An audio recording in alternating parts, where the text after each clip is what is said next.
I was like, this is not really happening. And they're like, are you going to call the cops on us? And I was like, I don't know, maybe. Mm-hmm. Oh my gosh. I was like, no, I'm not going to call the cops and be like, I got bit by a wiener dog. So. 1, 2, 3, 4.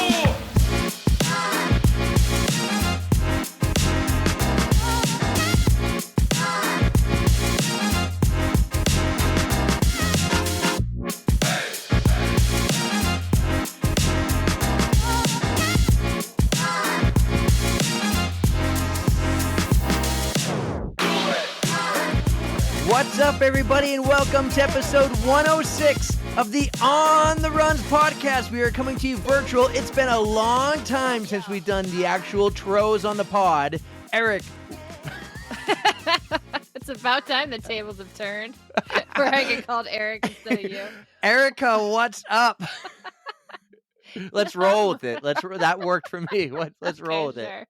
Yeah, I'm fine, dude. It's Sunday night. I mean, I don't have a lot to talk about, so hopefully you do. How do you not have a lot to talk about? We haven't done this in like 3 weeks. I know, but I haven't done anything. Nothing. You ran a marathon. Yeah, but that's, I don't know. There's still nothing great about it. Like, that marathon you ran on, the weather was worse that morning than it would have been on its originally scheduled date. Yeah, cheap. So I ran it on the 20th. It did rain, but I will take rain over snow. And it was at least in the 50s, which is way better than what it was supposed to be. So I'm not mad at it. My only thing, though, is I got these really, really weird chafing patches because like my phone rubbed on my leg weird and all of the body glide I put on like melted off because of the rain. So that was a little not fun to find out in the shower later that day. Did you get diaper rash cream and put it on your chafing spots? You know what?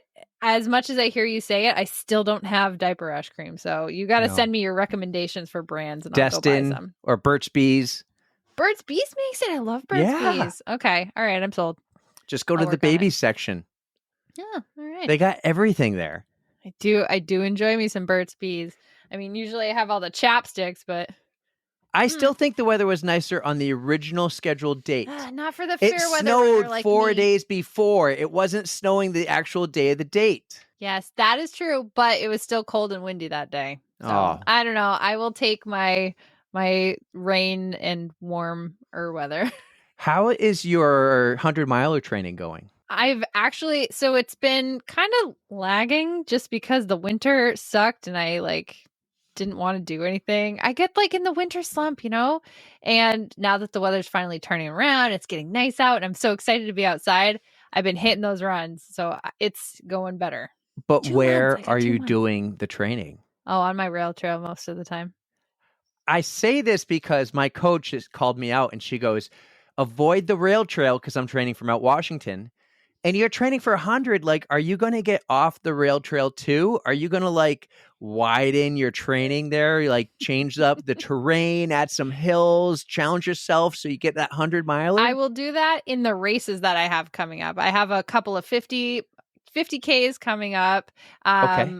I mean, I got the road marathon with the Flying Pig coming up. So that's not quite the same, but I'm sure there's some elevation changes. But when it comes to just training after work, I just go where I know and it's easy and down and back kind of thing. I totally get it. It's a habit thing. I totally get it. I'm the same. It's hard but to I changed it up over the weekend. Where'd you go? What'd you do?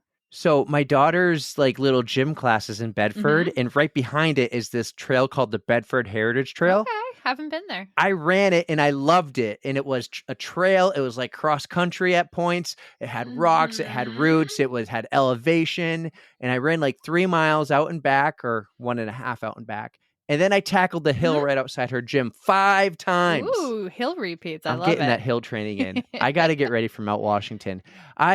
She's right when she goes, try to avoid the rail trail and try to run outside on some tougher terrain. And I'm like, you're right. I have to do that. I do. And I loved it.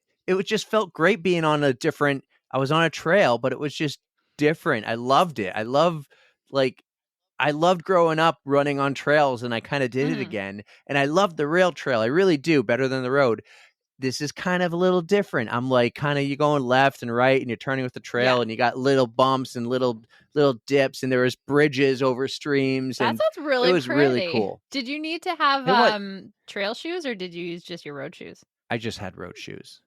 No, it was like firm, hard packed. Okay, well, that's still nice. Some grassy spots too. A lot of people walking their dogs. Oh, it was excellent. Nice along the river. This it was really great. Beautiful weekend. I'm like, I'll bring you to the gym all the time. There you go. Yeah, this was a good weekend to get outside. But it's funny, I actually didn't do my long run outside this weekend because I decided to try. There was a new Peloton drop. Peloton was working with the New York Roadrunners, and they dropped the entire New York City Marathon. They did it over, I think it was 150 minutes, 2.5 hours. And they did like a pro speed run where they just did the entire New York City Marathon course. So I hunkered down. I think I wound up doing like 13.4 miles, a couple walk breaks in there. But I mean, I got a nice sort of long run and then I did a few walks outside that day. But it was cool to experience the New York City Marathon again on my tread screen. Speaking of the New York Roadrunners, they have a podcast. I think it's called like Set the Pace. They have a new co-host. Did you see who their new co-host is? I did. It's our wonderful Bex Gentry. Have you listened yet? No, I have never listened, but I sent her a DM saying congratulations on the new podcasting gig. You're going to have a lot of fun. It's a good time. If you ever need a good guest, I have 6-star Erica. You know, you can have her on the pod. Hardly. She's 6-star Bex now. She doesn't need me. She is 6-star Bex. Mm-hmm. She should change her name to 6-star Bex. That will be our next mission. We got you to do it. Now we get Bex. Just got their like medals. Like Abby just got hers. I don't even know. I saw a bunch of people getting them in London, and I'm just like, congratulations, everybody. We're so happy for you. That's pretty cool. It's pretty cool. Mm-hmm. Lots of cool things going on. I got a hot take, actually. Do you? Hot take alert here. Hot what, take. Though? All right. So not the 6-star. We just finished all the Boston stuff. Boston Weeks is over. Yes. I'm scanning through a ton of photos. All right. This made me mad. Okay. This really made me mad. If you get a bib from a presenting sponsor.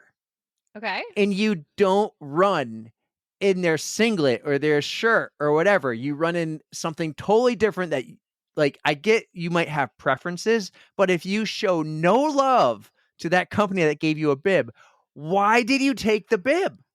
Ooh, that is a hot take, but I'm siding with you on this one. That seems a little weird. Like, if somebody was kind enough to give you a bib, right, and like essentially sponsoring you, and you just kind of brush it off, that's right. Little... If like Huggies, the diaper brand, sponsored the race and gave me a bib, I would run in a Huggies singlet. I would even wear. I was like, don't say a diaper, please. I would wear a diaper size for me running whatever if that was the protocol. If I didn't want to do that, I don't accept the bib. If Huggies is like, you have to wear a diaper, I'd be like, ooh, okay, or no. But if Huggies, whatever brand, Huggies, if they're going to give you a bib to run in the Boston Marathon, a race that's so hard to get in to begin with, in this case, you have to do no fundraising. You're just in. I saw some people I knew who were running. I don't know them personally. So actually, I don't even know like what the deal was. Maybe they didn't have the shirt. Okay, maybe they had a shirt and they misordered it and they got an extra small versus extra large. Oh, okay. Then I'll just wear crop top or croc top, whatever they call it, and I'd have my belly button showing. No, that's my hot take. I got mad about that, and I've saved it here to talk about. I wrote it in our notes, and it just says hot take: not wearing the brand that gave you a freaking bib for a marathon, and then they're going to go get their like 6-star or something. Like, I don't know, man.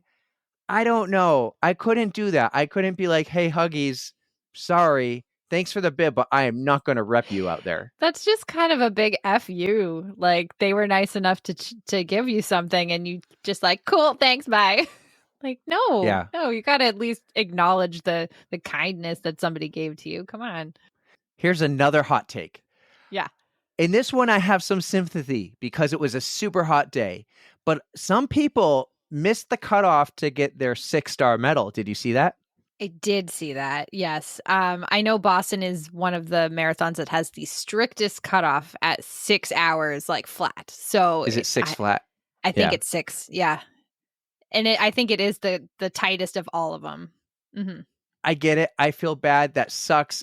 Because like it was a super hot day, and I think a lot of the runners who would typically be faster than 6 hours struggled because of the heat. So I totally get that. And if they made an exception, if the Boston Marathon made an exception, I would be like, that's cool. But at the same time, in my mind, you're starting the race knowing you have a 6-hour time limit. True. That's tough. It's real tough. Yeah. The struggle is real. No, it's not. You know, and I feel bad. I'm just saying, so I'm not like hard to like compete with that in the back of your mind. You're like, I have to do this in the time limit or else. Like, it's Well, I think I would, battle. if it was me, I would be like, I have to get this. I just know I got to be 5:59:59. Yeah. I can't, like, I don't care how hot it is. But some people, it was a hot day. It was a struggle. So that was, a couple hot takes to start the pod today. Way to go, dude. Wow. Conversation. Erica, give me your hot take. Come on, help me out here. Don't make me look like the hot asshole. Take? Oh, I'm not prepared for this. Sorry. I could just comment on your hot takes. Yeah. Well, you have a fun weekend coming up. You're going away. Yes. You're going to Cincinnati. What are you doing this weekend? I am so pumped. It is finally Flying Pig weekend. And as much as I hate to not be around for the Revel Marathon that they're doing here in New Hampshire, I get to go to Cincinnati and be with all of our Ohio friends. I get to hang out with Patrick, Angela, even Jared's going to be there. And I am bringing along Dave and his wife, Tara, and we are going to have an absolute blast out there. We've got 4 races to do throughout the weekend. It's going to be wicked awesome. So what are the races? So Friday, we're getting in. We have a 1-mile race. It's called the 50 West Mile. And it's just as fast as you can go. Tool it, go for it. And then are you going to make some blocking moves to like win the race? Or are you going to like change your line to block the guy or girl behind you? Probably not. I wonder if I can just bring like a beer with me, be like, woo, this is the beer mile officially, woo. But Patrick signed up. So I think it's going to be me, Dave, and Patrick doing that race. And then on Saturday, we have a 10K followed by a 5K. So they're doing it flipped. So we're doing it backwards. You're doing both races in the same day? In the same day. So how's that work? Are you going to run the 10K and then you go right to the 5K starting line?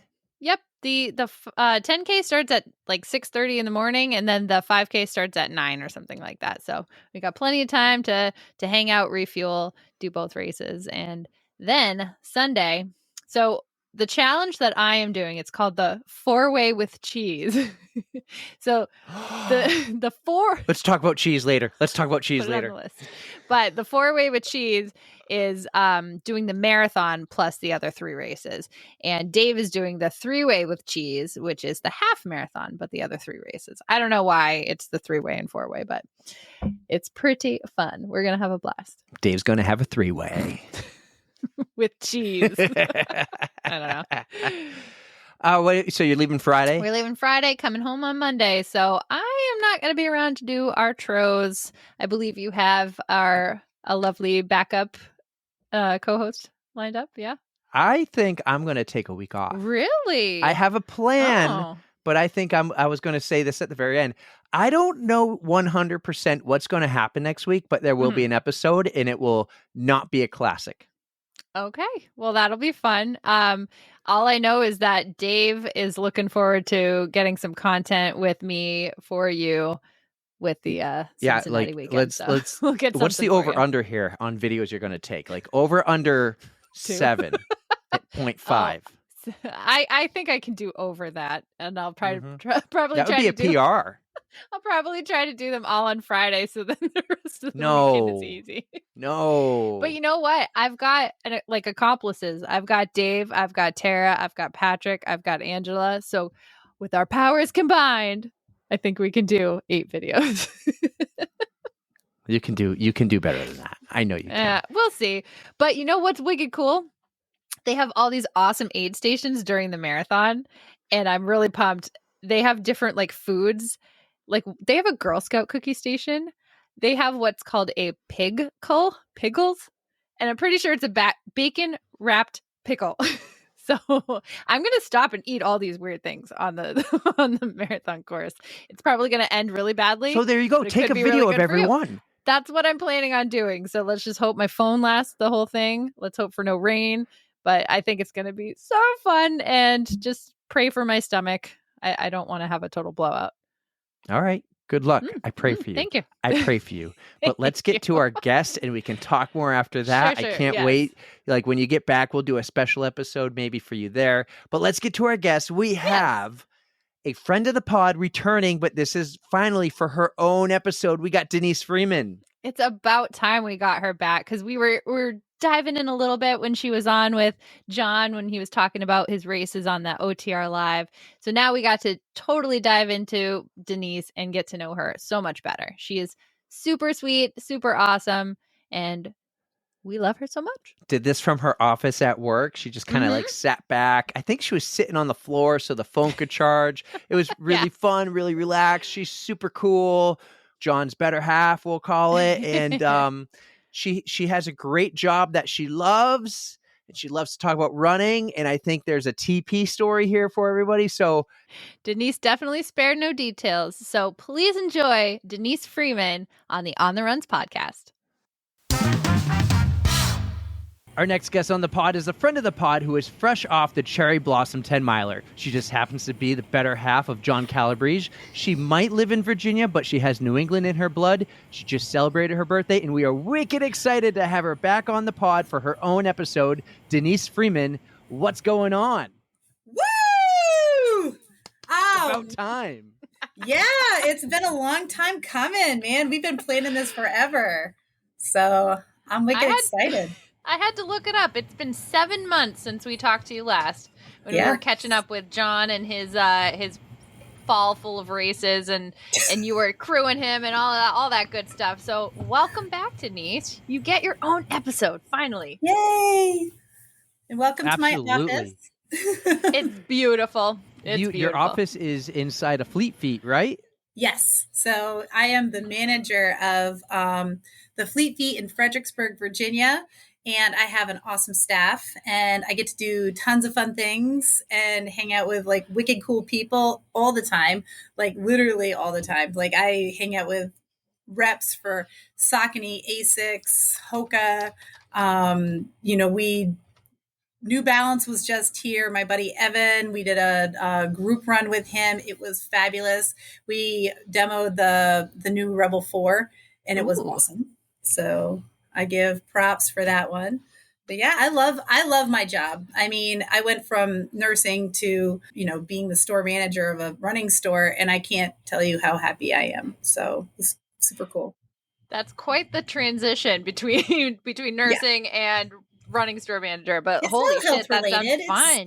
It's all in the same, Absolutely. It's a blast. Well, last time we talked to you, we were introduced to you from one of our previous guests, who just happens to be the man you live with, John Calabrese, and the two of you had some pretty epic stories. I think you have some more epic stories. I can't wait to hear those. But we didn't really get to know you. We got to know about you and John together, maybe the love story, but let's get to know Denise, right? You're like I said, you might live in Virginia, but you have a lot of New England in your blood, right? I am. I lived in New Hampshire for a long time. I moved there when I was going into 4th grade. I lived in Goffstown. And yes, I remember now. Yeah, I lived there. I lived there for a summer, and my parents did not buy the house because it kept flooding. Oh. So it was right on the river, and that was a no-go. So we ended up moving to Hooksett, and we moved around to 2 different places in Hooksett. It was a condominium, and then they bought a house in another part of Hooksett. So I grew up there and went to high school in Manchester. So very cool. I lived there until I was like 20, I think. Very nice. I love the New Hampshire roots. Yeah, yes. We're still there. I moved south from Goffstown to I'm in Nashua now, but Eric's still in the Manchester area. Vegas, baby. Manch Vegas, baby. Yeah. I mean, I have a lot of like memories, from Manchester. I went to the same high school as Adam Sandler, and he actually like came to my high school when I was in high school, and he came into my math class and taught it. But the fun and best part of the story is I wasn't in class because it was the first day I'd ever cut school in my high school career. I went to go to the beach. I went to go to Hampton, and he came into my school. This was 1995. So at the like peak of his like funny guy fame here. Happy Gilmore. Yep.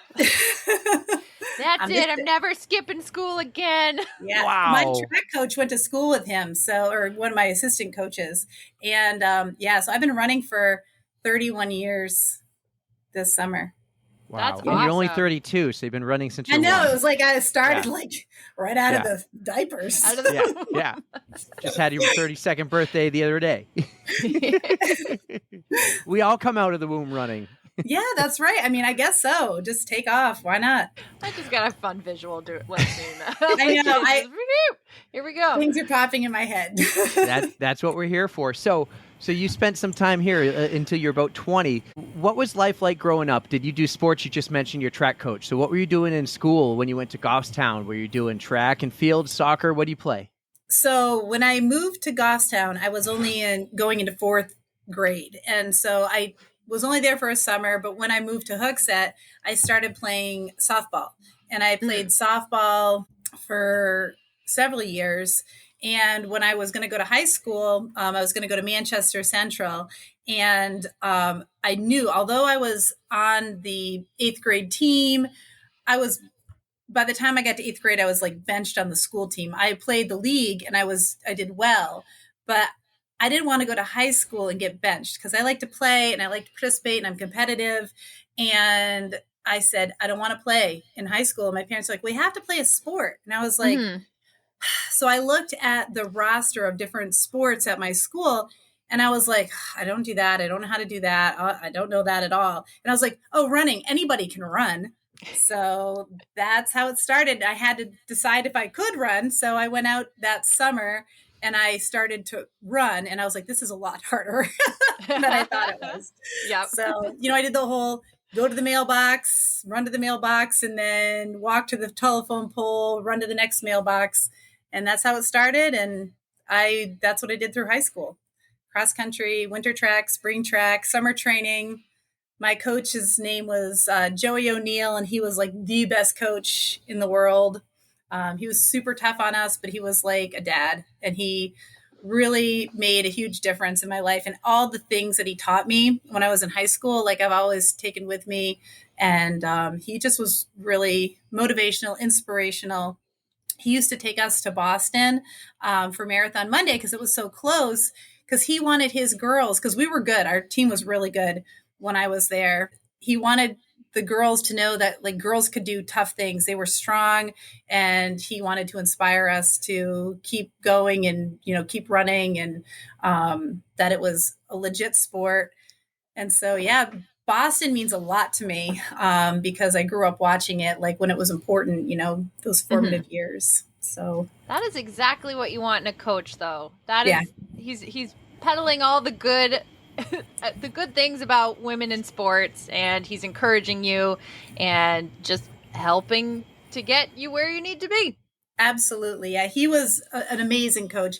I regret not staying in contact with him years ago. I tried to look him up, and he wasn't on any social media, and I tried calling my high school, and he'd retired. And so that's too bad. Keep looking. Don't stop. I know. If you're listening, Coach O'Neill. If you're listening, Denise Freeman, still same name. Hit us up. Yeah, Coach O'Neill. Hit us up. Have you ever run in the Boston Marathon? Nope, not yet. No? Not yet. No. Okay, I like it. Not yet. So I've qualified. I qualified last year at One City Marathon. I ran a marathon with John in February. It was called the George Washington's Birthday of 2023. And I just bonked hard. I was never good at training for marathons. I was a faster middle distance runner. But the marathon distance, I couldn't do it. I just had no discipline. And I ended up bonking, even though I was doing the right things. It was just kind of like my first go at it, trying to be serious about it. Even though I was 43, I was better late than never. And he said, well, I missed qualifying by like 4 minutes, which means like 10 minutes, Yeah. And with the buffer, Yeah, he's like, let's find another one. And I said, he's like, try to find something in the next like 6 weeks or something, and we'll try to do it again. And I said, okay. Well, I found one. It was like 2 weeks later. He's like, that's a bit of a quick turnaround. And I said, well, let's just do it anyway. And he said, okay. So it was the Newport News One City Marathon in Newport News, Virginia, and a super flat course, nice course, really great race. I recommend anybody that's in the area or wants to go to a really nice race. That is an amazing race, great crowd support. And it's a smaller race. I think there's like around 400 or 500 participants, not a big one. And we ran it, and I got a huge PR. I got a 3:33, and I was super excited. And that's amazing. Yeah. And I definitely 100% qualified for Boston at that time, because I would have been under 45 for the next Boston. So I had to get a 3:40. So I qualified by like 7 minutes. And that's great. John did not qualify. So we had a conundrum. John's not qualified. And he's like, well, I'll go and I'll support you. And I said, I don't want to go and do it. I said, all these years, I guess I could have qualified for Boston. I said, it would mean more to me to go and do it with you. Mm-hmm. And I said, I'd rather run with you than have you crew me, or, you don't really crew for a marathon, but like have you cheer for me. I said, I'd rather run it with you. So I said, well, wait until you can qualify. So this year we went out, and he did not qualify yet, but we will go to Boston, because I've now hit a different age bracket. So now for every upcoming Boston, I only have to do a 350, so I can do that. So there you go. Yeah. Oh, but that men's qualifying standard is just unreal. I look at those numbers and I cringe. And I was like, if the women's qualifying standards were ever close to that, I would have those dreams out the window. They would not even be close to me. Yeah. But oh my gosh, I'm rooting for you guys. Like, I really want both of you to run it together. I think that would be amazing. It just wouldn't be as fun to like not go with him, to go with him and not have him run. Cause he's like my running buddy. I have girlfriends that I run with, but he's the one that if I like roll over, I can be like, you want to go run? Be like, okay. So, you can always count on each other. Accountability partners. Exactly. And he's a good runner. He's much faster than me on the road. So, but he always like, if I ask him to, he'll stick with me. Like we did the cherry blossom yesterday, and he easily could have gone ahead. I mean, there was times where he was waiting for me, like he pulled over to the side and he was just standing there, and I was like, oh God, don't do that. Don't do that. But he stayed with me the whole time. We had matching outfits, like legit. I love it. Yeah, matching outfits. They were the same pattern and everything. So it was fun. He tries to motivate me to go faster. I wasn't feeling super fast yesterday. And so he was just like, just do the best you can. And I did. And it was fun. So excellent. That's how you got to do it. You got to at least make sure you're having fun during these races. So if you and John get to do them together, that makes it that much more fun. So good for you guys. I love that. And I am competitive, but it doesn't always have to be a win, because sometimes it is just because you don't get a prize, or you're not, you don't place or something like that, or get an age group or anything like that, or a PR. It doesn't mean it's not a win. If you went out there and you did the best that you could and you had fun doing it and nobody died, it's a win. So, yeah. Let me ask you this question. How often, and I love that you always have used the word so far, yet. You go, I haven't yet, or John hasn't yet. But how often do you guys not run together? A lot, because oh really? Okay. Yeah, we actually, there's a lot of times, like as far as like races go, he goes to a lot more ultras than I do. I used to always want to be at all of them, but I'm super busy with the store. I have, like I said, I have great employees. I need, I want to be there for them. I want to be there for my running community, the connections that I've made, the friends that I've made. Like I have a whole nother life that like I'm living outside of, like going to all the ultras that I used to. And it was super important, because that's literally the only dates that John and I ever went on when we were first dating, was going to races. That's it. I used to tell people, I'm like, if you see me the next time, I'm like, you might as well bring me flowers or chocolate or something. They said, why? And I said, because you're on my date. And they're like, oh, really? I was like, yeah, this is all we do. So, but now I have like a lot of other things, us being able to be together every day is a huge difference, because we were 2.5 hours apart. We'd only get to see each other twice a month. And, this is I'm, definitely, wrapped up in a lot of other stuff. So we don't get to run together as much as I'd like to, with our schedules, but we do get to, we try at least a couple times a week. So yeah, your weeks are busy, your lives are busy, but you tend to travel to races together and support each other. Like you'll go and crew for him and he'll crew for you at times, and you'll do the races together like the Cherry Blossom. But I get it. During the week you have to run. You don't always get to run together. No. So I do group runs. I started a trail group run every week. There was no trail like groups or like organized groups in my area. And so my friends and I were running together and we were just sort of, serendipitously running together. Like whenever we got the opportunity, our schedules meshed up, and we would try to get together like once a week to go running on the trails. And people would ask us, they're like, do you think I could come run with you? Like there's no trail groups in the area. I just don't want to go run alone, or I want to get into it or whatever. Yeah. And we'd be like, yeah, sure. But it was getting a little confusing because there was, how can we be in all these different places with this weird, serendipitous, trail relationship we were having with each other. Yeah. And so we talked about it, and this went on for a couple months, and we said, why don't we just do our own trail group run and invite everybody? And we'll do it on one day at a certain time, and we'll always make sure it keeps going somehow. One of us will always be there. And we've kept it going since January, every Sunday at 8 a.m. And it's worked out really well. It's brought the trail community together, and, people that never really were running with anybody are now running more and training better and doing better on their races, just because they have a group of people to run with. And it's fun. And the fact that like myself and my friend Chris, we're both like managers of Fleet Feets, we get to bring another fun aspect to it. Like we get to bring shoe reps with us, and they can do shoe demos. And then our friends and these new people experiencing trails get to do some fun stuff too, just by our association with the store. So, but it's still in essence our group run. It's our, trail run for the week. So I love that John you guys goes get to do those that. with me. He definitely, he joins in. He goes to my trail runs as often as he can. He goes to my Monday night runs that I have from the store. That was what was going on tonight. And then, we try to get it's usually a race. Let's be honest. It's usually a race that we're doing together sometime that week. So very cool. So that brings me to a question.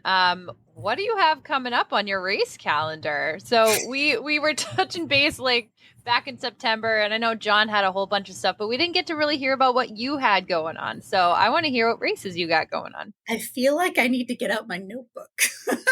I mean, if you want to, you're welcome to. So a lot. So John and I, try to plan everything together, and we're trying to mesh, because sometimes we go like rogue and we just start like plugging stuff in, and we have definitely made some overlapping mistakes.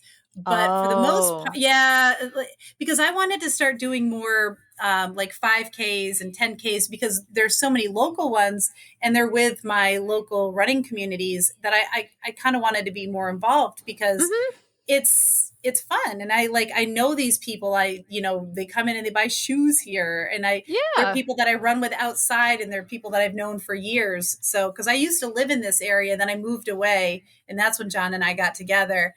And then I moved back to move in with John. So, but I had been living here prior, so I know a lot of people here. So I wanted to do shorter races because they're local.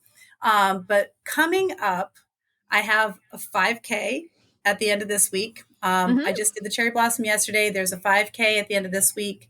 Then after that, we have a 15K. And then, and that's on the end of April. And then after that, I have a half marathon coming up in May, and another 5K. In June, we have a 10-miler in Baltimore that we're doing. And that one, I'm going to try to go for a PR. This was not a PR, this last one, but I feel like I could get some speed work in. You've got plenty of time. You're good. So the fun stuff comes a little bit later. So June, and then August, I have a 50K. It's in the middle, like in the beginning of August. It's going to be super hot. So I'm excited for that. September, I don't know what's going on, but I have we have some crazy things coming up. I have something called the JFK 50 miler that we're doing. Mm-hmm. And then the next day, so we're going to finish that somewhere around like 3 or 4 o'clock in the afternoon. And then we're going to drive to Philadelphia and run the Philadelphia Marathon. Oh my God. So that's something that's really fun. And then something really cool that we have planned coming up is we're going to be pushing for Angelis Angels for the Marine Corps Marathon. So they're going to assign a rider to us and we're going to push them for the marathon. So that's amazing. Yeah, wow. You do have a full schedule coming up, but you have some awesome things going on. Yeah. There's a lot of like fat asses and stuff scattered in there. But like I said, I would need my notebook, which I don't have. Well, let's go back then. Let's go backwards. What was one of the first big races you did? I'll let you pick. It can be a marathon or it could be an ultra. My first, so I didn't race. So I was a runner in high school, and then I always continued to run.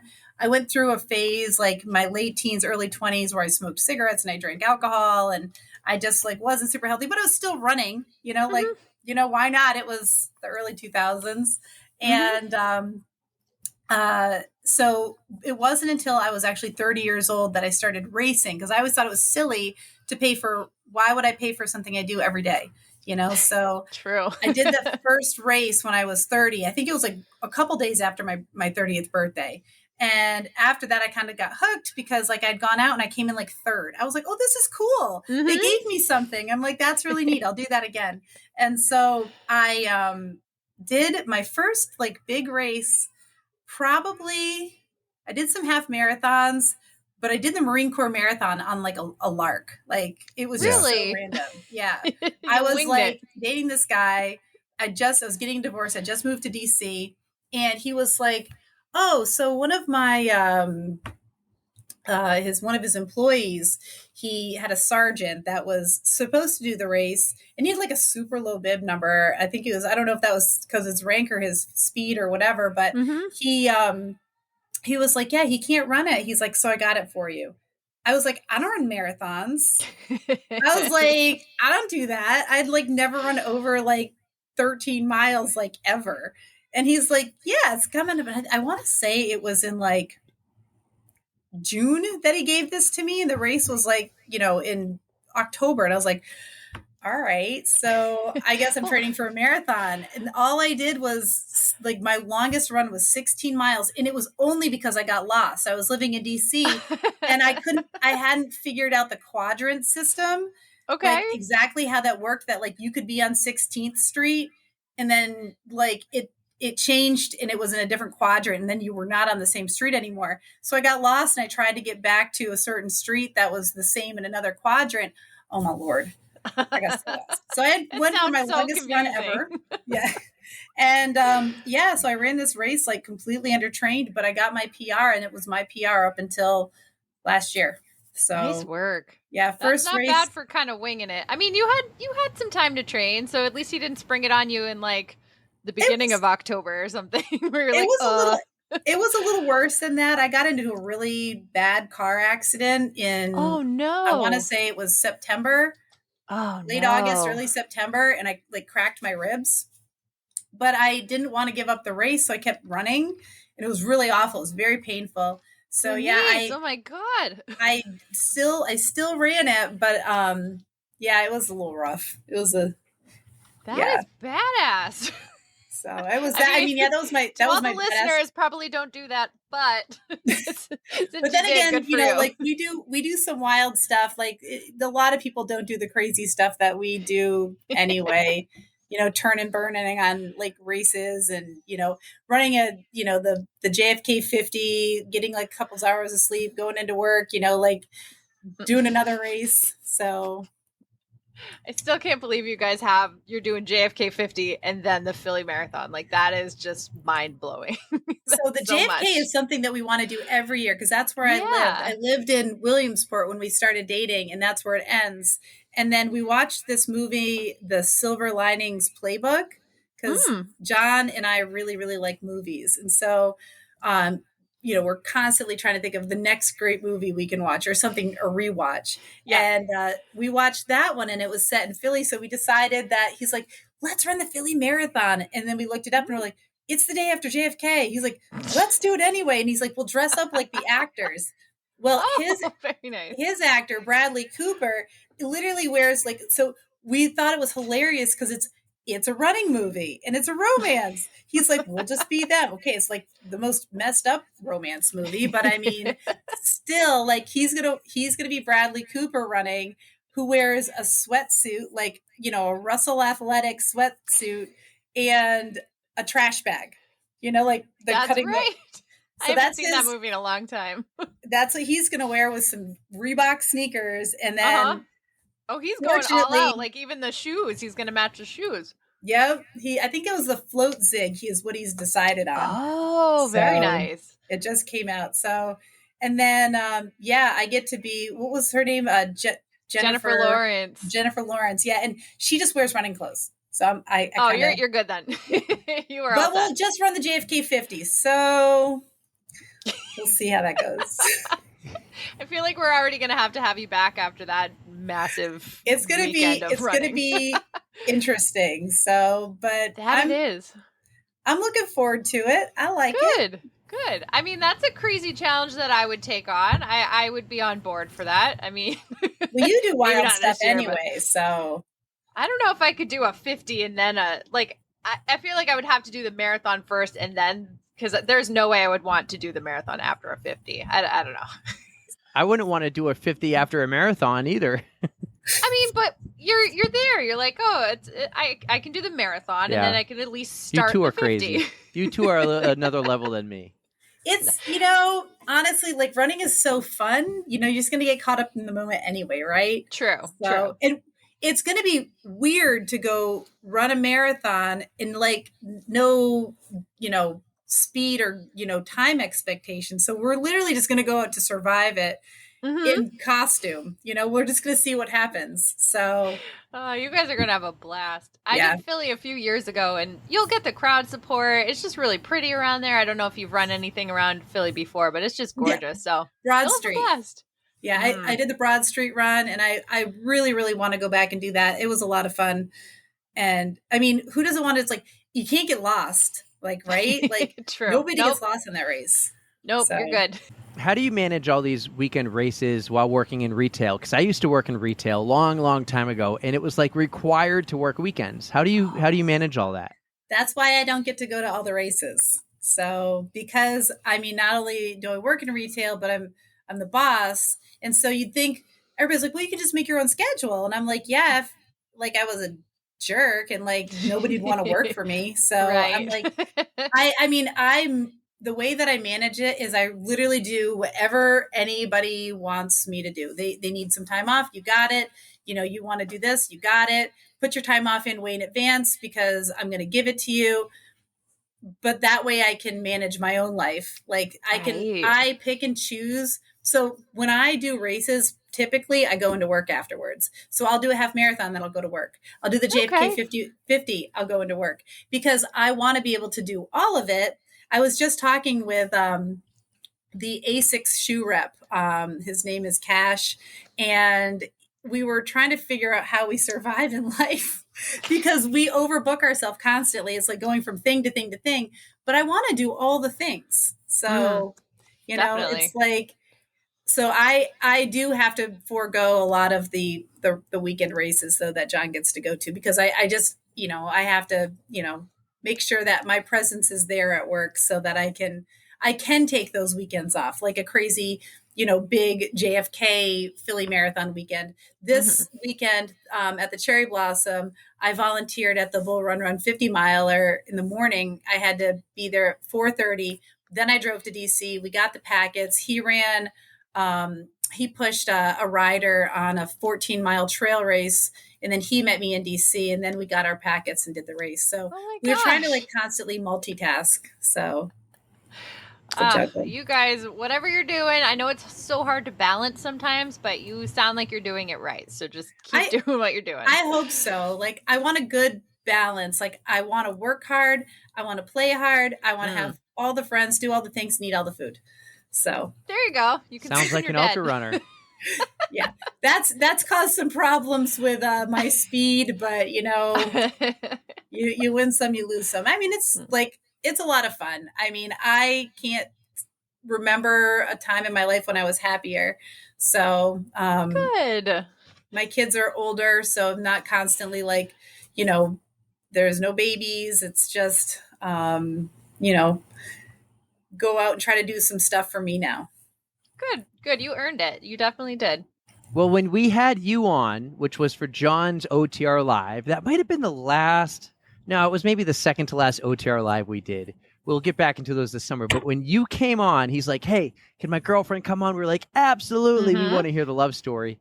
You also teased that you had some epic running stories to share with us. And that's why we were like, well, wait, come on the pod next year in the springtime, like we have you on now. And then we can hear the stories from you, because I think John was like, nah, dude, tell it later. This is my episode. So now it's your turn. I'm kidding, John. I'm kidding. But no, let's hear, tell us some of your favorite running stories. Good, bad, ugly, unfortunate, emotional, whatever. Let us know. We have no clue what you're about to tell us, and that's the best thing. Oh, geez. Oh, my gosh. With the amount of time I've been running, I guess probably the stories are endless. I don't know. What kind of story do you want to hear? I guess my kids always used to want me to tell them bedtime stories when they were little. What kind of bedtime story do you want to hear about running? Well, we already got the one about you getting hit by a car and running with the broken rib. So what else you got in that caliber, but maybe not hurting yourself so badly? That caliber is called a Code Brown. A Code Brown is a crap moment. Yeah. So we love crap moment stories. Do you ever run into a bear or an alligator or as we know a car, a deer? I'm trying to think of as far as animals, I got I got bit by a dog once. Oh, it's happened to me. Not running though. Yeah, I was running. And so I used to run with my son when he was little. I pushed him in a jogging stroller, and I always was running with him. It was a great workout. It was extra added weight. I was pushing him up hills. I lived in a hilly area in Connecticut. And so he was always with me. But this one time, I can't remember where he was. Maybe my mom had him, but he wasn't with me. And I went out for the same route that I usually run with him. And as I'm running by this house that always has these barking dogs, one of the dogs was not chained up or on a leash or in the house, and it came barreling out. And I was like, oh, geez, because here's this dog running at me. Yeah. Now, this ferocious beast, this tiny little Dachshund, a hot dog, starts running at me and jumping. And I was like, is this really happening? I said, hey, come get your dog. And the lady was like, she was like, no, it's fine. And I was like, your dog's jumping at me. I said, I could have my kid with me. And at that moment, the dog jumped up and it bit me right on my butt, grabbed a hold of it, took a piece of it.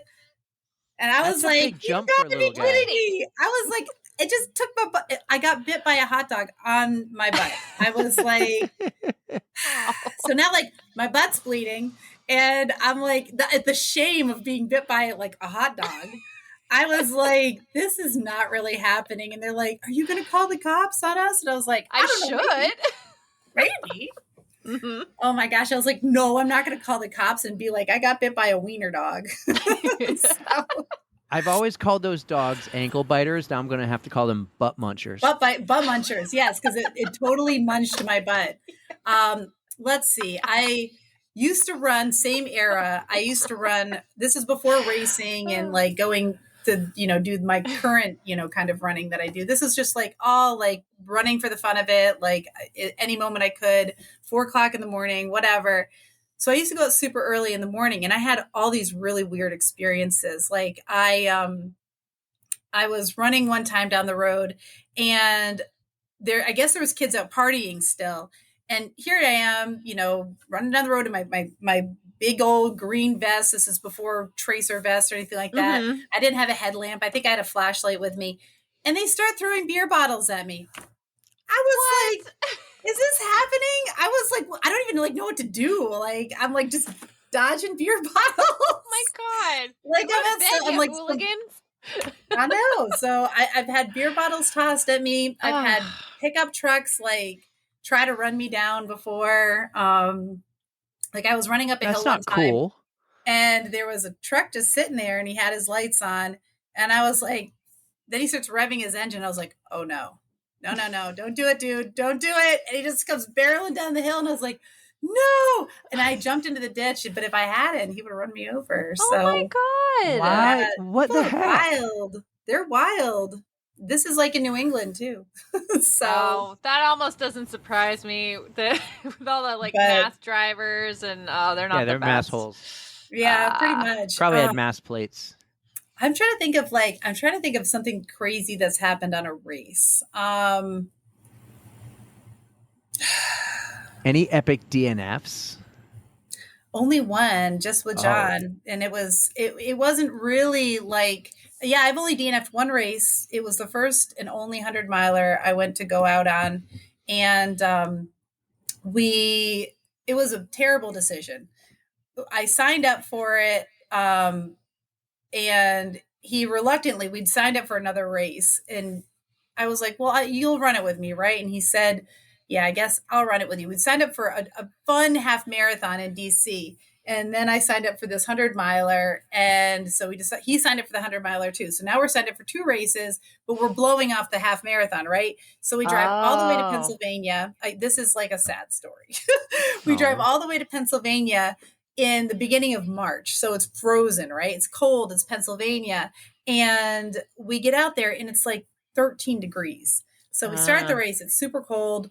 And we do like, it's a looped race. It's 20-mile loops. And we like didn't even stay together. Like I went ahead, I was running like with people up ahead and he was behind. He's always like a little slower on the trails than me anyway. And a lot of times I just want to run alone on the trails. And so, cause I just kind of get in my own head and I'm up ahead, but I knew I'm going to like meet back up with him. We end up meeting back up. He's like, hey, I just can't get any speed. And the weather had started to turn. It was now like sleeting and the temperature was dropping. And there's a section on the course that was about 8 miles of mud, just mud. So we went through it in the dark. It was gross. And it wasn't even like, you'd think it would freeze, right? But no, it was like special magic mud that never froze. And so you're just going through like the mud. And I'm just like, this is disgusting. I brought extra shoes, which like John never does that. But I was like, I'm bringing them. I might as well. I have more than one pair of trail shoes. So they're in my drop bag. We're going around for the second loop and now we're together. And he's just like, he's like, it's going to be slow. But I was like, yeah, I want to stay together. You know, I was having fun with the other people, but like, I wanted to be with him because it was 100 miles. Yeah. And so we get to the mud section again. So now this is round 2 mud. And we're, I don't know, like 30 miles in or so. We go through it. And halfway through the mud section, I said, I think I have a stick in my shoe. And he goes, a stick? And I was like, yeah. And I was like, okay. So we sit down on a log and I go to pull my shoe off and the whole bottom is separated. I was like, oh dear. So my shoe had separated. Now I have another pair of shoes, but it's like 15 miles away. Oh no. And I was like, oh no. And I was like, all right. And I looked into my shoe. I was like, well, that must be how the stick got in. It wasn't a stick. It was my toe. My toe had frozen and it felt like a foreign object to my other toes. So I was like, yeah, it's not a stick. It's just my toe. I just doesn't, my other toes aren't recognizing it. So oh no. I'm just sitting there going, oh my gosh, what's happening? And this is right at the beginning of race season last year. Mm-hmm. And I'm just like, we had so many fun things planned. Like, and I was just like, you know, half marathons and just all sorts of things coming up. And I was like, right here at the beginning of race season, I was like, God, I'm going to like lose toes. And it's just weather keeps dropping. Now it's snowing. And he's like, are you having any fun? I said, not really. I said, but I'm like, not in a million years going to say, I want to quit. I'm like, nope, no DNF. I'm not doing it. I'm not going to be the reason that he gets a DNF. And I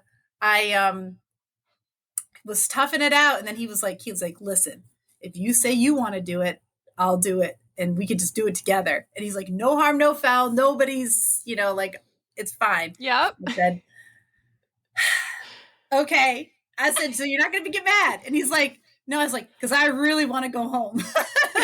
So he's like, yeah, all right. So we decided to DNF, but we did DNF like right. We made that decision about a mile after the aid station. So we had to go like another 6 miles with the knowing that we were going to be pulling out of the race, and it was like the longest 6 miles of our lives. Oh my gosh. So, I am so proud of you guys for making it as far as you did in that race, because I would have like looked at the weather and said, I'm DNSing this and giving it a shot. By the time we left, it was about 3 degrees. Oh God. And this was only about 40 miles into the race. So, I mean, we talked about it like after we made the decision that there's probably going to be hypothermia. You know, there's definitely going to be, there could be loss of like skin or digits due to like frostbite. I already had like lost feeling in one of my toes, which I was like, it's probably going to come back, you know, once I get a different shoe. But it was like, was it worth it? You know, is it worth it to stay and keep like chugging on? No, I don't think so. So wow. What was the finisher? Do you know the finisher rate that year for that race? I'd be shocked. It wasn't great. Some people did become hypothermic and nobody died, but it was like, it wasn't great. That's crazy. Ugh. Good for you guys for going that far. I don't think I could do that. I'm trying to think, like, I know, like, now I feel like on the spot here about like I know I have good stories, but well, give us a good story. Give us a lot of them are about good poop, that happened, and nobody wants to hear about that. Like, there's always, she's like, I do. That's what we're about, Denise. We love the poop stories. I know that you're on the runs and you've got like the toilet paper motto, but yeah, it's always I was doing a trail. I was doing a trail run the other day, or no, it was like about a month ago. And I was like, I really had to go to the bathroom. We all started talking about porta potties, like, because we're trail runners and we were talking about like, you know, I don't know. We got on this talk and I was like, this is making it so much worse. And I'm just like, I was like telling them about the awesome porta potty at the end and how clean it is. And, you know, I'm like, it's such a rarity for a trail to have one of these. And they're like, oh yeah, that's really good. I was like, I need to stop talking about this. I gotta go to the bathroom. And I was like, you know, guys, I'm just going to fall back. And so I let them go ahead and I was like, oh, thank God. And as soon as they were out of sight, I just go drop trow and I hear, hey, pull it up. And I was like, oh, no, there was a guy right behind me that had broken off from another group. We were out with multiple groups and he had decided he wanted to go faster. They were going too slow. And he was looking for a place to go to the bathroom, but he was trying to catch up with us. And so that like he could, you know, like do his business somewhere appropriate. And it just so happened that I just picked the worst moment and totally mooned the guy. And I'm just like, oh my God. And I was like, and so then I was like, okay. I'm going to go up here. And I totally passed him going to the bathroom too. So we were definitely, it was awkward at best. Nobody talked. Nobody saw anything. We're just going to ignore nobody this. Nobody talked. Yeah, I did a race in DC once. And it was a back-to-back race. There was first, I think it was, I can't remember if it was the 5K first and then the 10K second. It was one or the other, but you did one race first and then you had to get back in enough time to start the next race. Oh. And it was for St. Patrick's Day and I was wearing all white. I don't know who does that. Like, Denise. Why do you wear all white to anything, especially something you're doing back to back when you know you have stomach issues? Oh no. So like, I'm not really sure why I thought this was a good idea going into that morning, but I did it and it looked super cute. I was covered in glitter because that's my thing. I love to awesome. Cover myself in glitter. I looked like a pixie, a white pixie who was soon to have a tragedy. And so I ran my first race. I got done with plenty of time. I was like, I have like so much time. I've got to poop. I need to do this. This needs to happen. I got to do this in between. I've got a lot of time.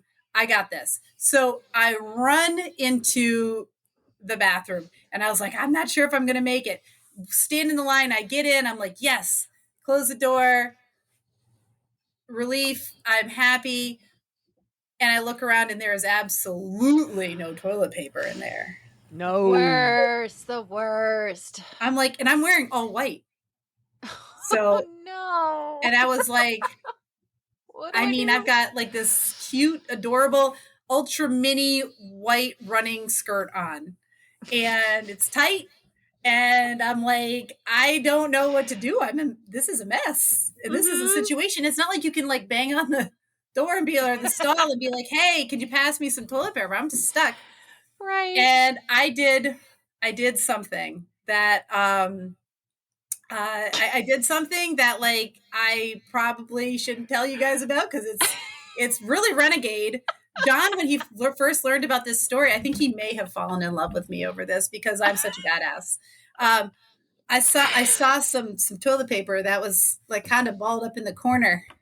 And I was like, I said, it's this or my skirt. I don't know what to do. So I, like a gangster, I grabbed that toilet paper that was hanging around in the corner, doing God knows what. Definitely not on the roll. It's not a roll of toilet paper. And I snatched it and I did what I had to do. And I went back and I ran another race. Desperate times. Desperate times call for desperate measures. That's probably the worst thing I've ever done, but it was, Not gonna lie though, if I was that desperate, I would have done it too. Mm-hmm. Yeah. I would have been like, I just don't think about it. Just do what I have to do and it's over and we'll never speak of this again. It's like when you're on a run and somebody comes back with only one glove, you know what happened. Of course. It's not that they're Michael Jackson. They, desperate times. Come back with one sock, same thing. We all know. You brought it. That's obvious. You brought it. You brought the code brown. I love you. Appreciate you for that. Oh God. That one. That's. I'm glad you got to spare your beautiful white outfit though. Well, it was. I had another race to do, and I had very limited time, and I ended up coming in. I think I came in like third place, though. I mean, it was a big DC race, and I think my age group, not overall. No, I'm not. Oh, it's still great. It's still great. Yeah. But I was like, I did what needed to be done, and I accomplished it, and I still like killed it. I crushed it. Good for you. That's epic. That's up there for Code Brown stories for me. Yeah. You delivered. Oh my God. But so you have to have some good stories in there. Do you want to share something awesome that happened? Because you had a lot of bad stuff and we need some good to go forward. Oh, I mean, I've had a lot of like great like races for sure. I mean, that one city race that I did, I mean, that was like, that was awesome. I had John there the whole time. Like we, really like, I don't know, like we crushed that race. That was good to get a PR by, I think that was a PR by like 10 minutes for me too. Oh, excellent. It wasn't just like a little PR. I mean, that was like a pretty substantial, big, yeah. Yeah, it was a pretty big win. I mean, I've done really well at a lot of races. Like it was for my kids, like it was hard for them growing up because I started racing when my daughter was born in 2006. So she was about like 3.5 years old when I started racing, and she never knew me not to like get a medal or place or something like that. And it was kind of cool, like until one day I didn't, and then she cried, and she was she was so disappointed in me. She's like, Mommy, you didn't get a medal. And I was like, no, actually I did. They just screwed up the timing. So, but no, I've been very fortunate to do like really, really well in, a lot of the running events I've participated in. There's been a lot of like super proud moments, like, getting to, having success that I didn't really realize that I was going to be able to pull off. So, I mean, I'm very, very fortunate, like with my running career, especially like not, kind of rejoining, like competition at 30. I mean, it wasn't like I was, I kept at it for a long period of time. I mean, and, I feel like I feel very lucky and very fortunate for, the abilities that I have. So, and to be able to do the things that I do. I mean, I know that I definitely stretch myself thin to be able to, accomplish the things that I want to. But yeah, I mean, I have, trying to think of like a really good, I got to be in the, like right behind the elites in a race called the Boilermaker. It's a race that's in upstate New York and Utica. And I was able to be like right there. We got private bathrooms. Oh, wow. That was really fun. It was VIP. The VIP status. I mean, that was kind of cool. So awesome. I mean, yeah, but I don't know if there's any like really, I've never like overall run like any big events or anything like that, but I've had, a lot of personal like successes. So that counts. Well, you might be able to actually help us out, because maybe with all the running you do and all the races, you could give some good advice. And we are building the Code Brown Commandments, where tell us some advice you have for someone to avoid a oh crap moment. Could be like, here's an example. My favorite, this is my choice. Diaper rash cream cures chafing overnight. Oh, you never tried that, have you? No, I have not. I feel like that's amazing. Okay. Yeah, because I can actually like pull up my shirt and show you all the different places I'm chafed. So I am put some diaper rash cream on that before you go to bed. It goes thick. It definitely goes thick, and it's hard to get off your fingers. Okay. But it cures like that really bad stuff overnight. So we've been this year creating a list of Code Brown commandments, and it's basically any type of advice or tips. One person said, "Don't trust a fart." Another one went in a different direction. They were like, "Leave no trace." That's so any kind of running advice, tips you have to help someone enjoy their run better and avoid a oh crap moment. So if we want, I'm thinking about your chafing, and I do have a little hack that I use with racing in my feet, because runners historically have gross feet, right? Because we're getting blisters and losing our toenails. I can attest to that. Yep. So the biggest advice I have for people is take really super good care of your feet. And I've got a couple little tips. Body glide in between the toes. Don't just body glide your armpits you have to get the feet. Because if you don't body glide, or I guess you could use any kind of, cream that you want to, or anti-chafe, but get those toes, get in between the toes, get underneath the toes, body glide those up good, then put the sock on. Don't do it with a sock on. So good idea. It's not going to do you much good.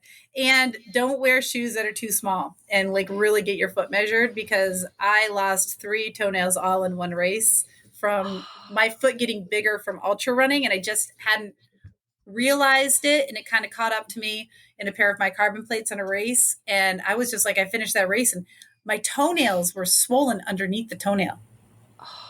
And that was because my shoes were too tight. It wasn't because I didn't put body glide on. I did body glide. So.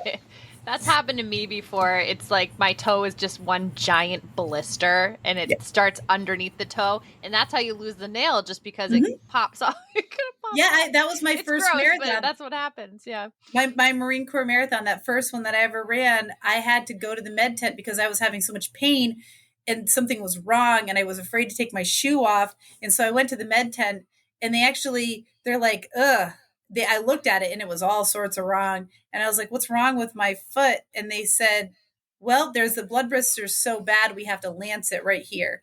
Whoa. They lanced my foot. Like as soon as I finished, ran a marathon, lanced my foot. So as if it wasn't painful That's a enough. good first marathon story. Yeah. That was me in the med tent getting my foot cut open. And because my shoes were too small. I seem to have a history of this. Now, don't let that tell you that I'm not a good person to be in charge of a shoe store. So you've learned all these lessons, so now you can pass them off to your customers. So you know the real deal.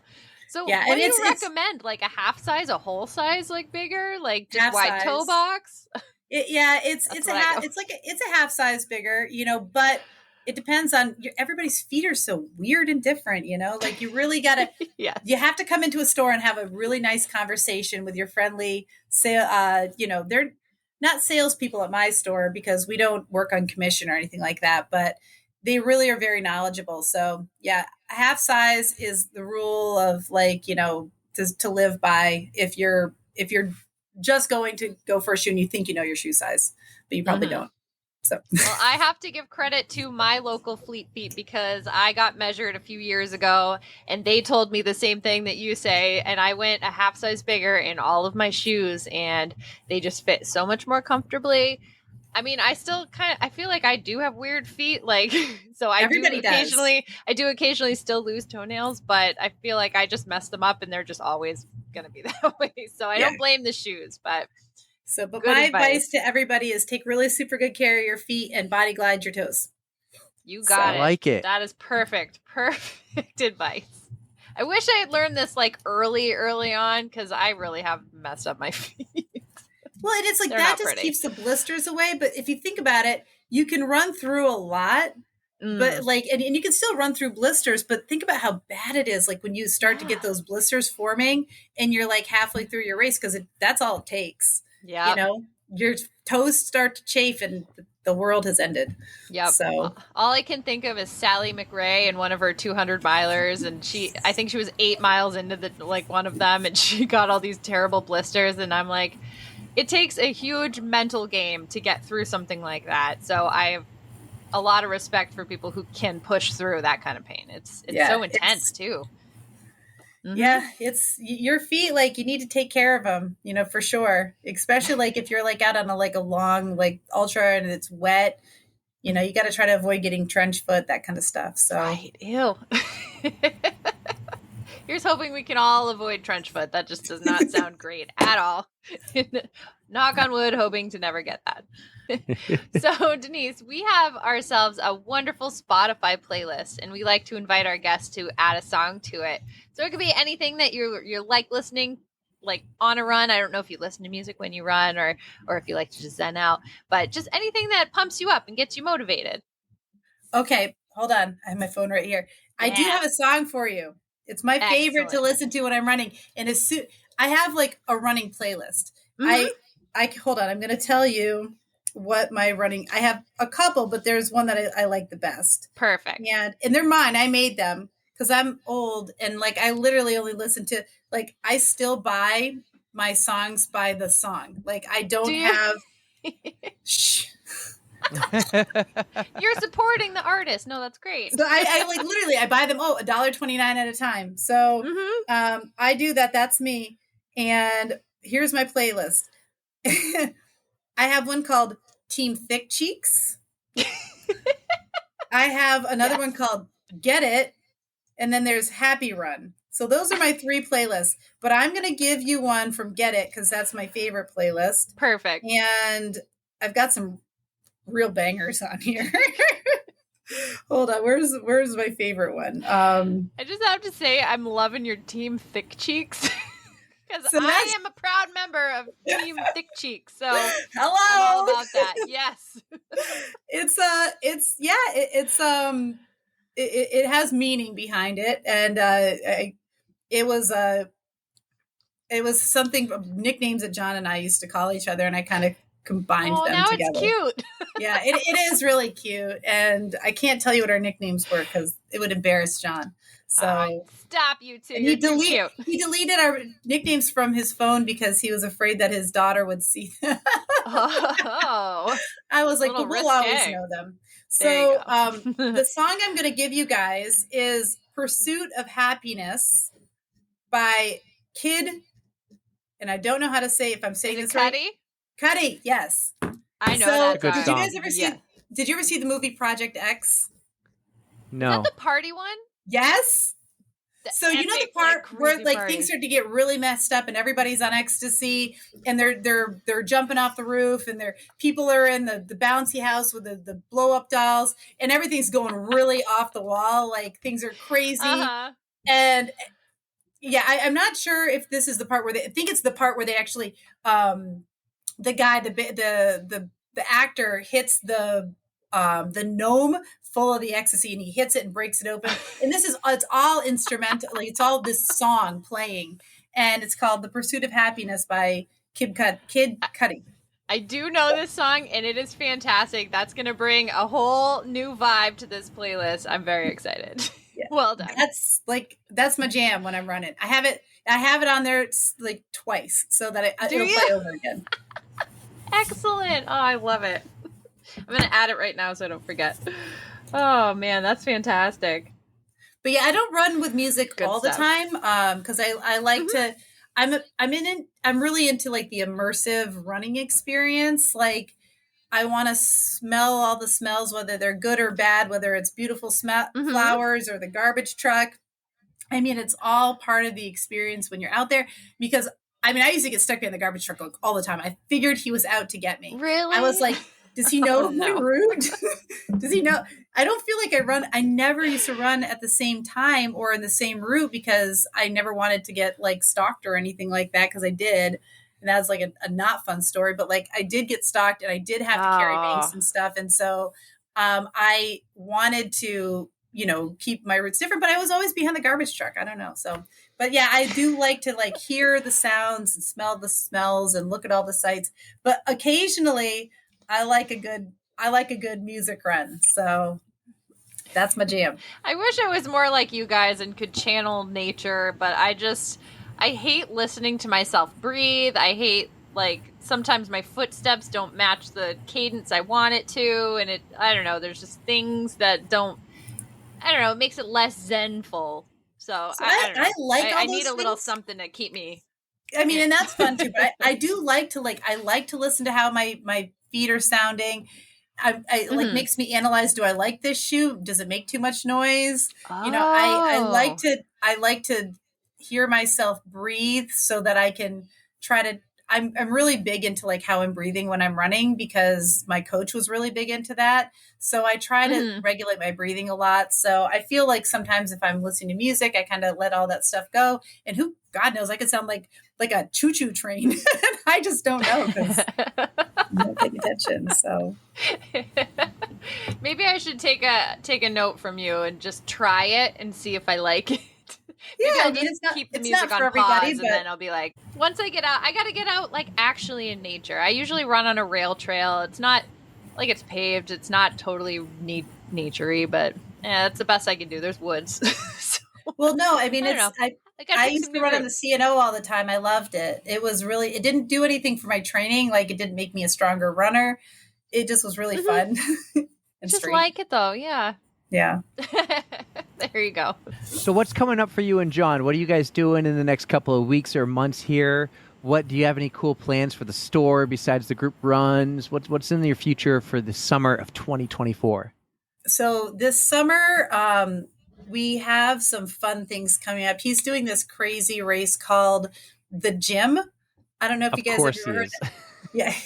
The Jarman Invitational Marathon. He was just able to get into it because it sells out.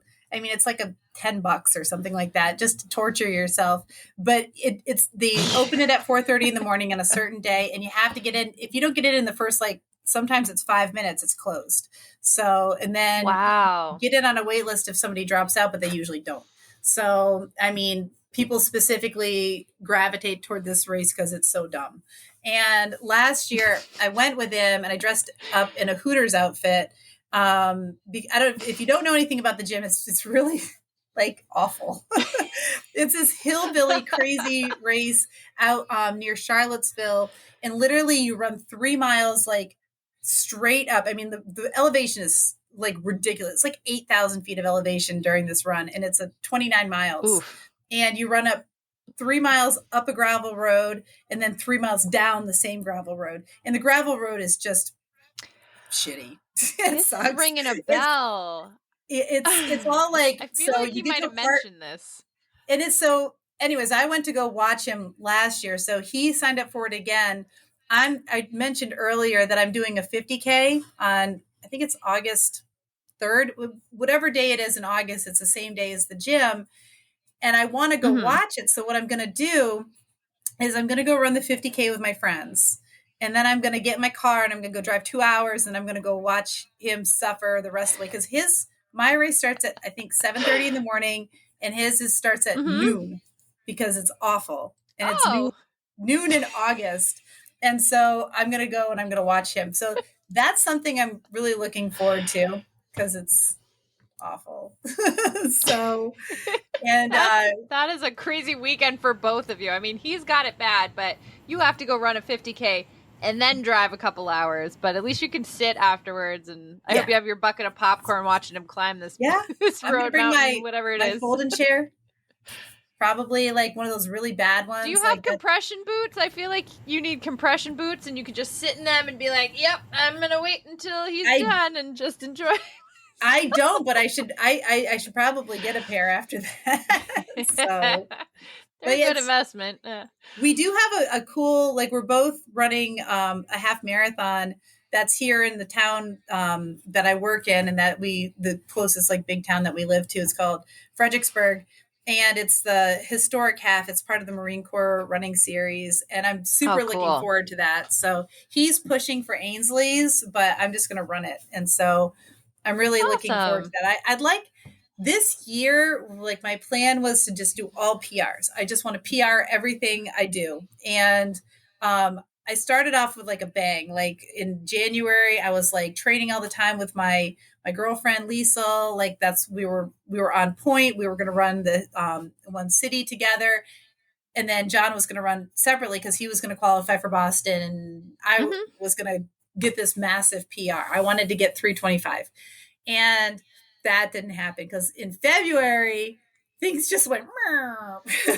So I haven't recovered quite from February yet. I mean, March started to get a little bit better. Like I started to be able to, like, I was only getting like 3-mile runs in February. It was rough. So I'm still not giving up on all the PRs. So there we go. You got this. You got it. I never give up on anything. Like I was concerned about the cherry blossom that like it was going to just be like epically bad, but it wasn't that bad. It was definitely my slowest 10 miler, but I can't complain about it. I mean, I still did okay. So there you go. Every race is a learning experience, right? Yeah, exactly. So as far as like, not yet. And I definitely like, there's a lot of fun to be had coming up. Like I said, as far as like the crazier stuff is kind of like later on in the year for us, the 50 miler, and the 50 miler marathon combination, the pushing for Ainsley's for the Marine Corps. Those things aren't until the fall. I have one. So we're doing this race. It's a, have you ever heard of a backyard ultra? Mm-hmm. So those are the laps, and like, is it the last person standing kind of thing? So this one's not. So we'll call it a baby backyard ultra. So my running group, Virginia Happy Trails, is they're one of my running. They're my trail group, and then I have my FARC, which is my road running group, and then there's my group, which doesn't have a name. So, but so the Virginia Happy Trails is putting on my friend Tracy Cooley. She's the race director for this thing called Furbutt's Backyard Ultra, and it's based upon one of the feeder backyard ultras for Lazarus Lake's big backyard ultra. So she's having it on the Capital Backyard Ultras course, which is in Lorton, Virginia, and it's so it's the same exact day course that they use. And they have a night course, but we're not using it because it's only going to be for 24 hours. So we've wrangled a bunch of reps to come out. So my friends and I, knowing so many of these guys, we're like, hey, just come run with us. Come run. It's going to be so fun. And then one of them got this great idea. He's like, let's have a rep off. I'm like, what's a rep off? They're like, well, we'll compete against each other for yards. And a yard is the 4.1 miles that the loop is. You have to finish that in 1 hour. So you have 1 hour to finish the 4.1 miles, which seems easy. But you just, every hour on the hour, you have to go again.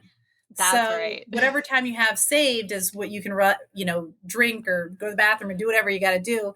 Use somebody's used toilet paper, whatever floats your boat, whatever gets you excited. And at the end of the day, it's just about you. And so we got these reps to come, and then they decided that they were going to bring their shoes. So now like a bunch of my buddies are going to bring all their shoes. They're going to turn it into like, an event that they're actually like working, sort of like whatever, like all. That's a great use of company time. I love it. And so, yeah, they're going to have people run in their shoes. So then they're going to have their shoes compete. They're going to compete. And we're going to have like an epic big party. So I'm super excited. I've never done anything like this before. It's going to be a lot of fun. So my goal is to do all 24 hours. We'll see. That is a tough feat. So I believe in you. I can't wait to hear about who is the champion brand. Like that's hilarious. Yeah, pit them against each other. Nobody even knows about it. We haven't like said anything about it yet because it's just like it's a fat ass. It's free. And so when I think right before the sign up opens up, we'll tell people that there's going to be shoe reps there. She didn't have it last year was the first year for her, and she didn't have a really good turnout. The weather was bad. The weekend was bad. This is better. So hopefully with the added excitement of being able to compete in like other people's shoes, maybe that'll be fun. I don't know. We'll see. That's such a cool idea. I'm on board with that. That's July 27th and 28th. So that's very cool. I think, one of the coolest things that we have coming up. It's awesome. That'll be a lot of fun. Yeah, I'm excited. Like we knew you were fun because you were on with John last time, and that was just you livened that whole thing up, and you gave us those cool details, and you did it again here. You knew the assignment. You're a lot of fun, Denise. I knew the assignment. I'm a hot mess. Like I just roll up into like, and I hope it's going to work. So just kind of living. Yeah. Like a couple hours ago, you're like, how are we doing this party? Like I got this here and that. What time are we doing it at? And you're doing this from your office right now. You're sitting. It looks like on the floor in your office, and I got one of my medals here. Yeah. Which medal? What's that from? That was just a little 5K that we had 2 weekends ago. I think it was cute. So. Yeah, I mean, it was literally across the street from my work. So it was at the ball stadium there. The Fred Nats have their stadium across the street from me. I have my fun runs around there. So, and yeah, it was a fun event. I came in third for the women, so I was pretty stoked about Excellent. That. But so they gave me a bat too, but that's at home. So. Well, you got some big things coming, Denise. We're just so proud of you. We know you have it in you. Just go do your thing. However it turns out, it's gonna be great. You're gonna learn. You're gonna have fun. That's all you can do. Is just have fun with it. My girlfriend, my training partner, Liesel, she said, Denise, she's like, I don't want you to take offense to this. She's like, because I'll like. Sometimes I epically fail at the stuff I go to do. I'm like, want to go out and get a 325? I got a 342 in my marathon. It was like not the plan. But I mean, she's like, you're like a bulldog. And I was like, oh. She's like, you're like, somebody says, hey, do you want to go run 5 miles? Yeah, sure. She's like, you want to go run 50? Yeah, sure. You want to go climb in the mountains? Yeah, sure. She's like, you're always like, yeah, sure. And she's like, you just go, and she's like, no matter what, she's like, you put everything into it, whether you sink or swim. She's like, you just go for it. And I said, that's pretty accurate. I'm like, I don't ever want to fail, but like, I'm willing to give everything a go. So excellent. I think that's an awesome quality to have. That's definitely a compliment. So hope you didn't take offense to that comment. No, it'd be pretty hard to offend me. I mean, I really, really like people. So, and I just I feel like everybody means their intentions are good. So, well, I hope you get out there more and interact with your running community, because you're right in there with your running store. So I hope everybody gets to experience the Denise that we got to meet and hang out with today, because I think you're awesome. Oh, thank you guys. Well, I think you guys are awesome too. I was so excited to be able to come back on and hang out with you guys again. And I would totally go for a run with you if I was back in Manch Vegas. When you're back, you got to let us know. I will. I always say this, Erica has a spare bedroom, and I think like this could actually happen. You and John come up and you can stay with her. And if you guys ever want to come to Virginia, like we definitely have space for you. So you'll have to crash with a couple cats, maybe a dog. Now, where's John been this entire time we've been talking to you? He's sitting out in the lounge. He's not listening in? No. I see that we have one in the audience. Yeah, he didn't. feel like he's watching. He didn't want to bother me, and I said, "You're not a bother." Yeah, who's in the audience? That's different. Yeah, is somebody watching us right now? No, nobody's here. No. Riverside says there's 3 people here and 1 in the audience. I'm like, huh. It's got to be John. If not, no, Is it? That's weird. No, I would have to share a link. You probably shared it to John. That's interesting. No, I didn't. No, when he's listening, he'll be no. Well, this was a lot of fun. It really was. It might always say that actually. Now that I'm thinking about it, but this was a lot of fun. We had. I was like, "Is my office haunted? Do we have somebody else here?" Well, people, I'm allowed to send a link and someone can watch, right? Like, so let's just say you had people who wanted to make sure we didn't talk about anything we shouldn't talk about. Oh, like a PR team or whatever. They can sit in and watch. And sometimes they'll say they want to come into the actual room where they could interrupt us in the middle. No one has ever done that. Or they might just watch in the background in it's a different room. So they're just watching. They can't participate. They can't like raise a hand or ask a question. I don't think they can. That's interesting. But before we let you go, Denise, we need to have you back after your epic 50-mile / marathon weekend, because I really want to hear how that goes. It's going to be so much fun for you. That's going to be a story for sure. Type 2 fun. Yeah, it is type 2 fun. We are definitely like, our epic adventures are not for the faint of heart. So, well, keep it up. We love to hear about them. Absolutely. Denise, and I'd love to come back and share whatever that weekend brings. That was fun. I'm glad we finally did this. I know we played around with dates. We tried to get you earlier in the year. We got really busy. You got busy. Then I had to move you. Erica goes on vacation. Things kept moving around. I know you were really upset. You wanted to do this on April Fool's Day, and we had to do it a week later. And I know this is dropping in a couple weeks after Boston weeks, but this is awesome. I really appreciate you coming on. I appreciate you and John. John loves to pump the tires for the pod. You guys do great things for us, great things for the running community. You're awesome. You gave up nursing to work in running, and you work in retail, which, I mean, God bless you. I couldn't do it again. I could not. I love it. It's great. It's giving back to the community, like health-wise, in a different way. I do get to help people still, and I get to do something with running, and I actually have a lot of,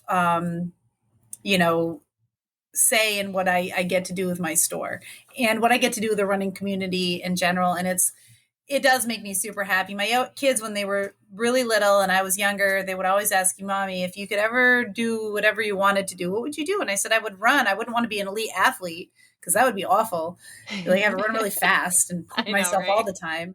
I'm like, but I would want to be a runner. Just, that's all I'd want to do. And so now I get to be that. Like, that's what I get to do. I get to be with not just runners. I mean, there's all sorts of different people that come into my store, but I get to help people, like, find some satisfaction, happiness with, things that are going to make them have a better experience with whatever kind of activities they're doing. And I really enjoy that. I like to help people. So we need more people like that in this world. So keep it up, Denise. You're doing awesome. Thank you. Yeah. Thanks for doing this, everyone. I hope you enjoyed hearing, I hope you all enjoyed having Denise back on the pod for her own episode. Finally, we did it. It was amazing. Denise Freeman on the On the Runs podcast. Woo!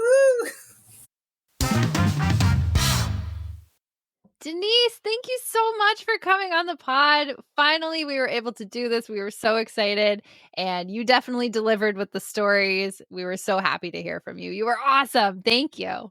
Yes, finally. I love that we got you finally on the pod, but it's funny, and I hope if anyone else is listening who's like, "Wow, they take a long time to get me on the pod." Yes, it takes a long time. We talked to her. We told her around Labor Day we'd finally get you on the pod, and here we are, the very end of April. You're on the pod. I love it. It's a good problem to have. Definitely. I feel bad that some people have to wait so long, but it's a good problem to have. I just got to stay organized. We can record one night a week, and we got like people scheduled all the way through middle of summer right now. How crazy. That is awesome though. Like I'm very excited. It's kind of cool to check in my calendar because you'll send out those nice invites and I can be like, all right, we've got a full month worth of recording. We've got our tro schedule. Are you really like that? We've got it I going. think you're more like, oh my God, more scheduling, more scheduling. No, it works. And Mondays I just know are my recording days. So Sunday nights and Mondays now, but it makes it really easy to handle everything. But my only thing, now that it's summertime and it's getting nice out, we got to do slightly later at night, like 8:00 recordings on Monday, so I can go for my Monday night runs. Well, that just depends on. I'm all for the later recordings. Like we're doing this, it's 9:40 right now. It depends on the guest. Yes, it depends on their time. I always try to say like anytime after 7, even though next Monday we're starting, or the Monday you're back, the next recording, we're actually starting at like 4:30. Yeah, well, that's fine because I have the day off anyways and I'll be home. So that's an exception. But but it's just nice out and I gotta take advantage of the never miss a Monday runs, especially if it's warm. And you never miss a day ever. Well, I walk. Yeah. I don't run every day. Rest days are important, everybody. Rest days are important. Hey, so earlier I mentioned cheese. Let's talk about cheese. I'm 38 because I'm like, where are you going with this? Okay. I'm 38 years old and I've never had cheese because I'm allergic. I would die. I can't do cheese, milk, butter, ice cream, any of that stuff. But today there's so many like dairy-free options. But one like thing, the vegan cheese and stuff? Yeah, but I've never dabbled in it besides like at one place where I got pizza in Merrimack or Amherst or something, and they had it. I have been like, this weather, we talked about the weather. It's amazing. Been outside cooking on the griddle. So last night, I'm watching all these videos on the Blackstone Instagram account, like cook this recipe, cook that recipe. I'm like getting all into it. They give you ideas? That's a great idea, yeah. So I wanted to cook pizza. And they were talking about how you do all this and you put the cheese on. And I'm like, oh, well, the cheese don't really matter to me. And I'm like, well, you know what? I could go like Trader Joe's and get some of this like dairy-free cheese that I need because they had the one that I've tried before. So I went to Trader Joe's today and I grabbed some of this cheese and I made myself a cheese pizza and it was delicious. And I was like, all right, this is great. The boys made their own mini pizzas. We cooked them on the griddle. We're going to put Domino's out of business for the summer because we're just going to do pizza at home on the griddle. It was awesome. So I finally had cheese. It is officially like grilling season. It always is. You just need to, if it's not windy, I'll fire up the griddle and we'll cook on it. But yeah, I had cheese and it was amazing. And then what was the other thing we did? I made like 40 pancakes today. So they'll last the next like 2 days for breakfasts. For breakfast. We rarely do with dairy-free chocolate chips, by the way. Man, you are very creative. I had like Heath bar pieces in mine, but it's good stuff. Yeah, that was my good. That was my good. I had some rough moments the past week and a half. I really did. I had to buy new tires for the van. Yeah, you had mentioned that. So what was the deal? Well, the deal was the rim was bent on one of the tires and they couldn't get the new tire on. So I had to buy a new rim. Guess how much a new rim cost? Too much? Now that you're getting these fancy rims with sensors that tell you the air pressure and everything else. No. $550 for a brand new rim. Just one. Oh, no. Plus new tires. I had no car for 3 days. I had no car for 3 days. Oh, no. So the day all this goes down, though, where they're like, we have no rim. We have to order it. It'll be in a couple days. I have no car. I could rent one. I just actually borrowed my parents. It's just more freaking money for you to spend. So I don't blame you. It gets worse. It gets worse. That night, I'm home by myself with the boys. I put the boys for a bath. Did I tell you this already? I have heard, but I don't believe our listeners have. Okay. I can't catch a freaking break. No. My truck got stolen, right? Got the truck back, but my bike was taken from it. A few other things. The fire, okay? We've talked about the fire before. That was a big one. Right. This one's bigger, and this one sucks. The boys were taking a bath. Twins just turned 3. Take one out. I walked into my room, and I'm getting him in his PJs and everything. The other one decides to have a wave pool. Overfloods the bath. I walk into the bathroom. I'm like, oh my God, dude. It's just water everywhere. everywhere. everywhere. It even came out of the bathroom and into the hallway, and the carpet soaked. What was he doing in there? He was having a blast. He was like, Dad, this is the coolest thing ever. I'm sure he was enjoying himself, but I clean up the bathroom. I clean up as much as I can, trying to dry. Okay, fine. I walk downstairs. My kitchen, which is directly below the bathroom, was a rainforest. Oh, no. It went through the ceiling. Have kids, they said. It'll be fun, they said. Yep. So, dude, that's awful. The entire ceiling is soaked, or was. This was actually over a week ago now, because we haven't been able to talk about this on the pod. No. So if you want, you can go to GoFundMe.com/help Eric. Just give him your Venmo, dude. I'm getting a new ceiling. Or join our Patreon. It's gonna go for a new ceiling for Eric. So insurance came and going to get a new bathroom floor. They said going to get a new ceiling, new kitchen floor. Seriously, and probably going to be an entire kitchen remodel. Wow.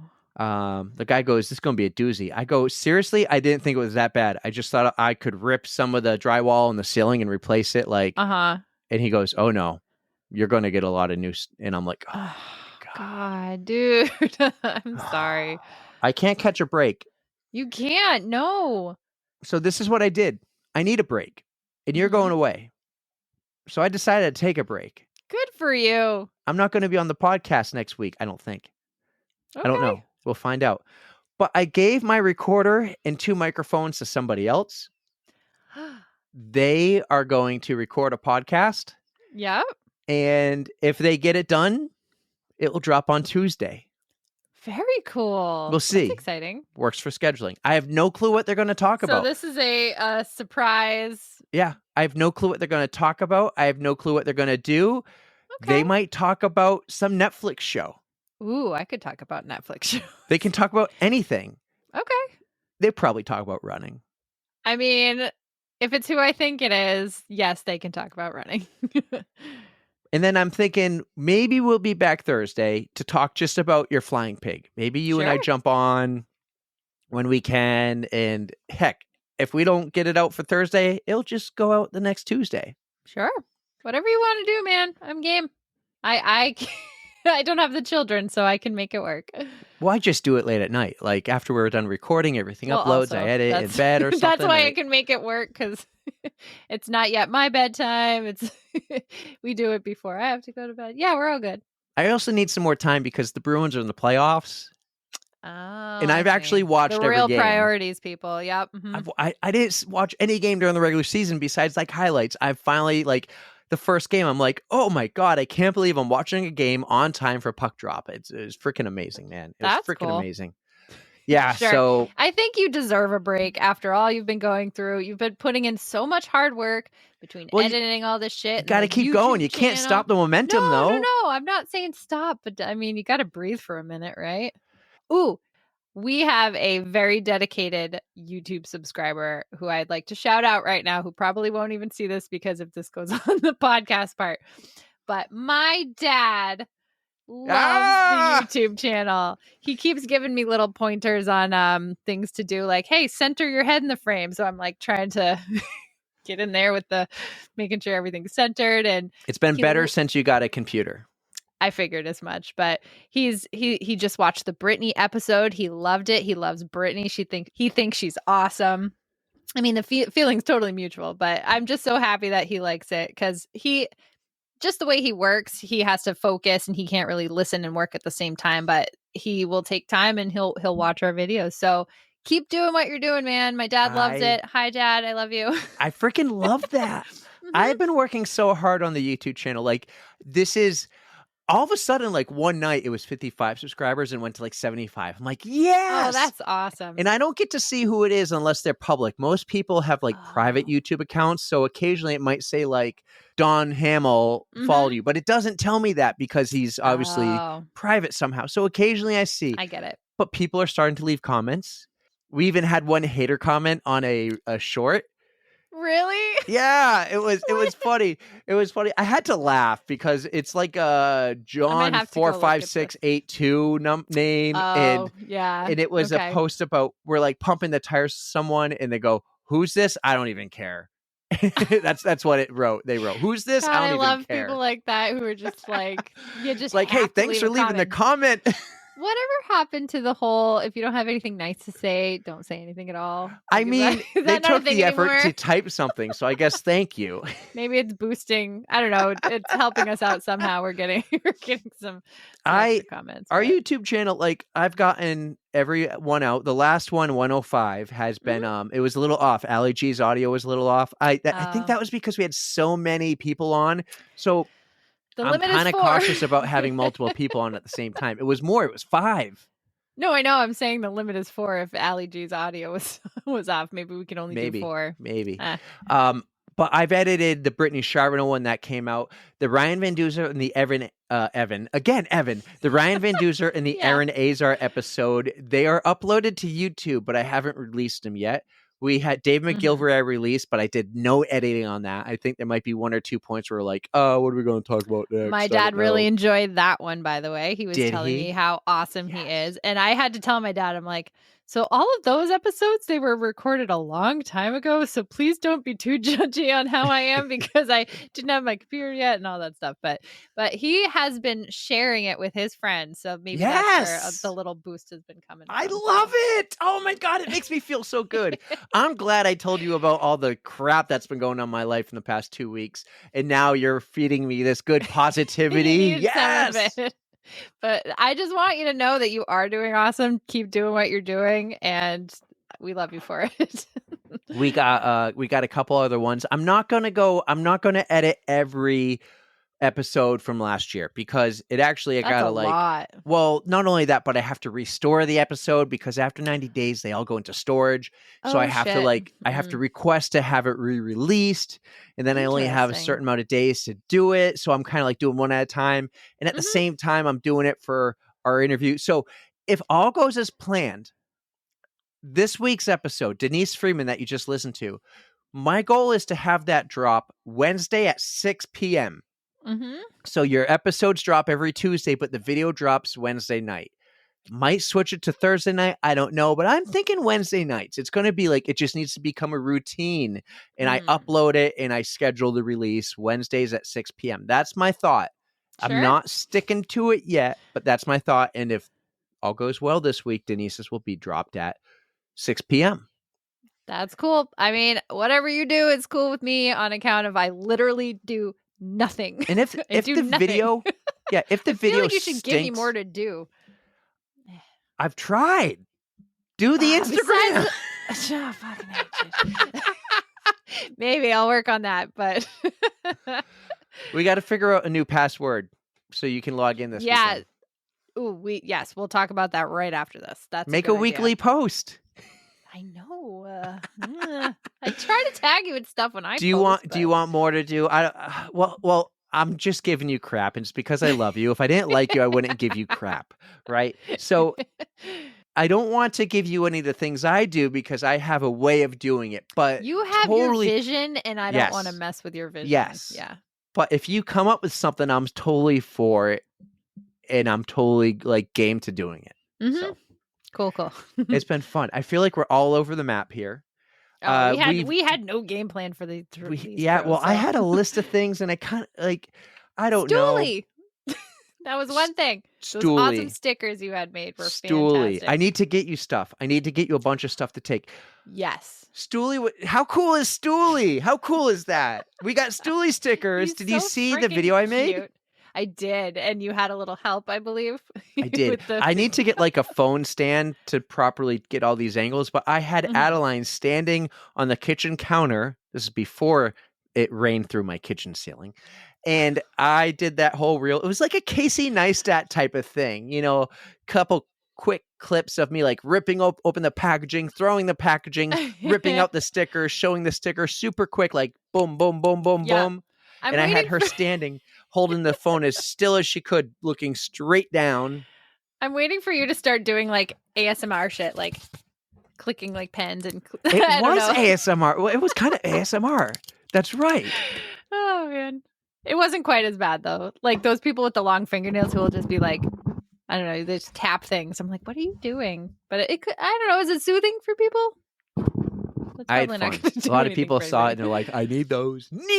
Yes, those are super sweet stickers. I totally recommend getting your hands on one. We'll make it work. I'm going to have to get you a bunch. So you're leaving on Friday. I'm leaving Friday, like 5 a.m. Friday. I have to leave my house. And you're driving. No, I'm flying. Dave is driving. I thought you were driving with Dave and flying back. No, it's easier for me to come home because I don't know how I would get my car back if I'm flying and just so. And where are you flying out of? Manchester. Yes. Lovely Manchester. Super smart. I do have a quick layover on each flight, but where's your layover? I have one at Midway and the other one in Baltimore. Okay.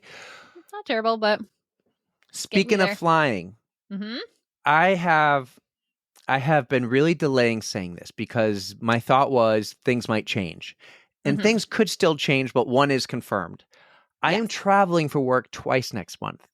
And I'm trying to make it work out where I'm in my hotel for our normal recordings on Monday nights. And that will work. That's fine. But I know what you're going to tell me. I have to travel 2 weeks in a row. The first one, which is like 50-50 apparently still, I'm going to Wallops Island, which is like some NASA launch site in Virginia. The way for me to get there would be to fly to Norfolk, and then I drive over this gigantic, like 3-mile long bridge. Might even be longer than that. And the bridge then goes underwater and then back up over. That one, I think I'm going. Yes. But all these work trips kind of get like postponed or moved back, and I expected these two, and actually one has been pushed back 3 times, and that's the one I am going to, which is the week before Memorial Day. And I kind of feel guilty if I travel 2 straight weeks for work and then come home and jump on a plane 2 days later with you to go to Boulder for the Boulder. Yeah, I understand. You got the family commitment. No, there's no family. I just feel bad. Well, I mean, there is a family. But you have a work commitment, but then you're leaving your family for so long. So I understand. It's tough. So here's what I'm going to do. Unless for some reason both those get canceled and I'm like, hey, I'm going to Colorado still, like we talked about, and we're doing it for a quick 48-hour trip. If we don't go this year, we'll go next year. That might be easier to plan. If we go next year and not this year, I say we make it a little longer of a trip. 3 nights. Then we can go to Red Rocks. Yeah, I kind of feel like we're just going to like quickly do an in and out, and maybe we'd miss some things. And next year we'll be at like 160 episodes by then. We'll know more people. Yeah. I have to still email Brittany, but I felt like we were going to go there and say hi to Brittany for like 2 hours and have dinner with them. Right. Yeah. And then we're going to say hi to Doozer for like 90 minutes after the Boulder and get a burrito and then fly back. So it's going to be go see Brittany, run the Boulder, grab a burrito, and then fly back. It's too quick. I mean, especially when we want to make more of a connection, and I want to really meet these people, spend time with these people, enjoy their company, have a great time.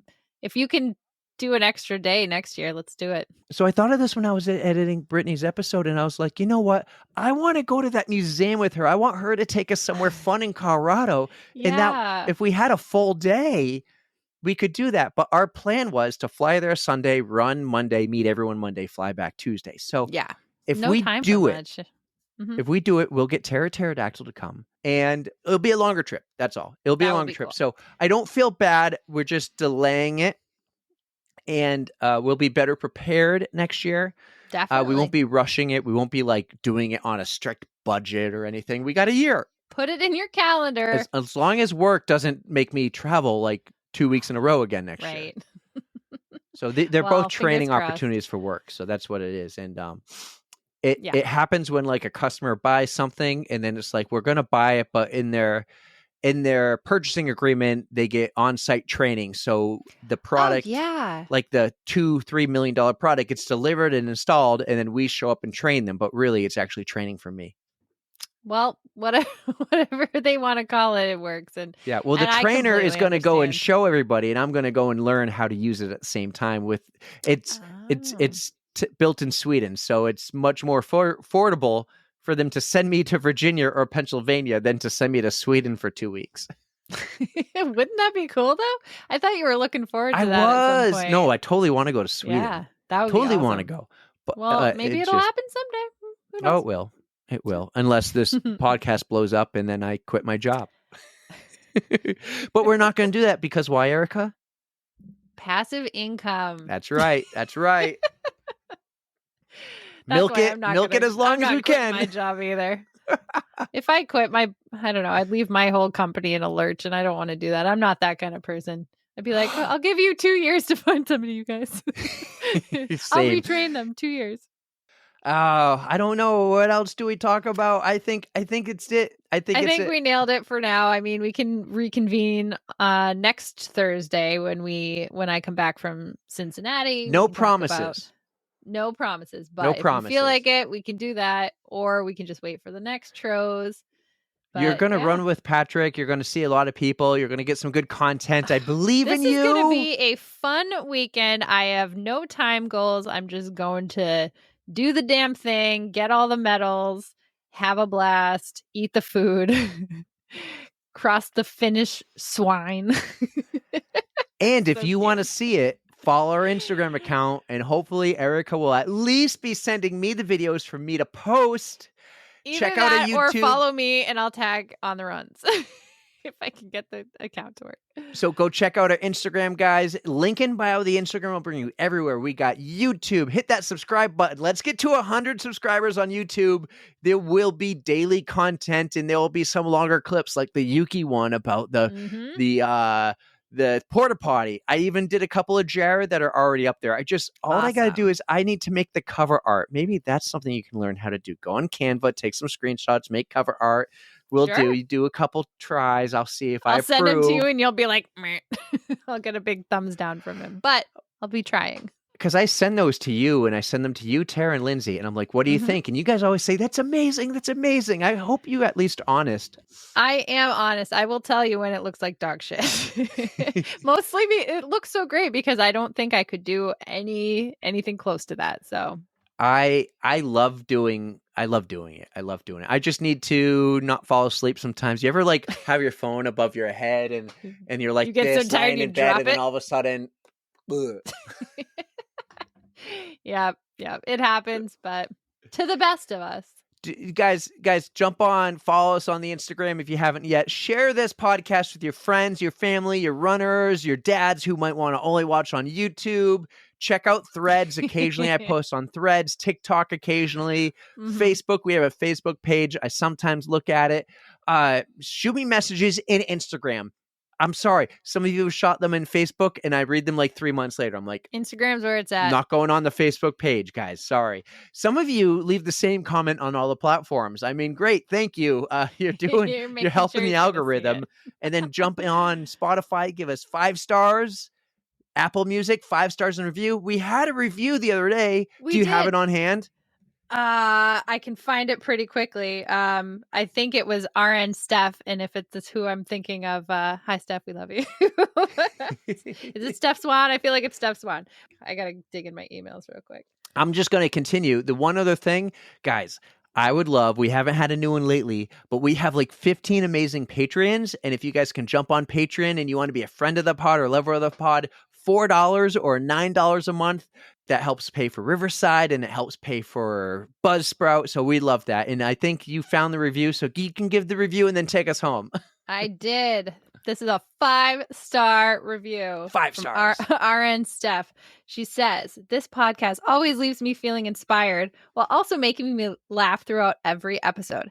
Eric and Erica are fantastic co-hosts, and I love their dynamic together. Fantastic, yes. I also love how they incorporate social media activities / polls into their episodes, like March Madness.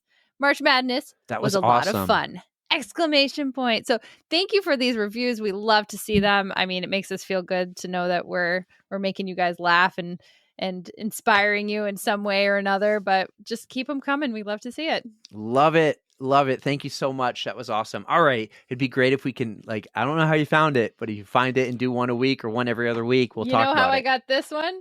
That Chartable Digest thing where we get our daily, like, ratings and chart where we are in the charts, that's where it showed up. So I was like, this is so cool. Awesome. I'll Love keep it. looking out for 'em. Keep it up. If you write one, take a screenshot and send it to Erica.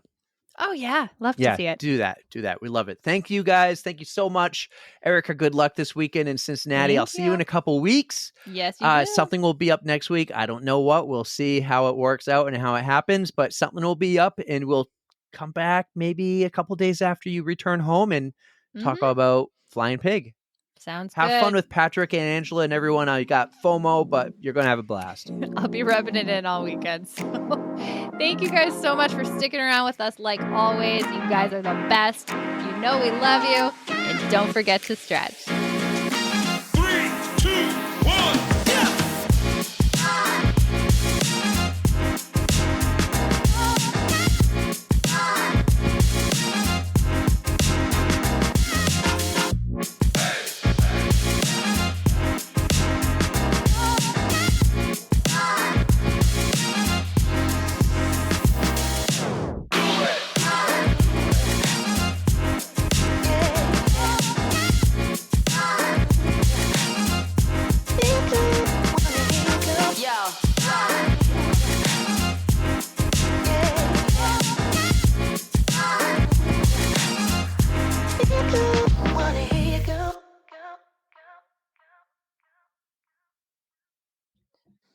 Oh, my boyfriend's is the second, so I will always remember yours now because that's right. We're together. It's a great Aries. Happy belated.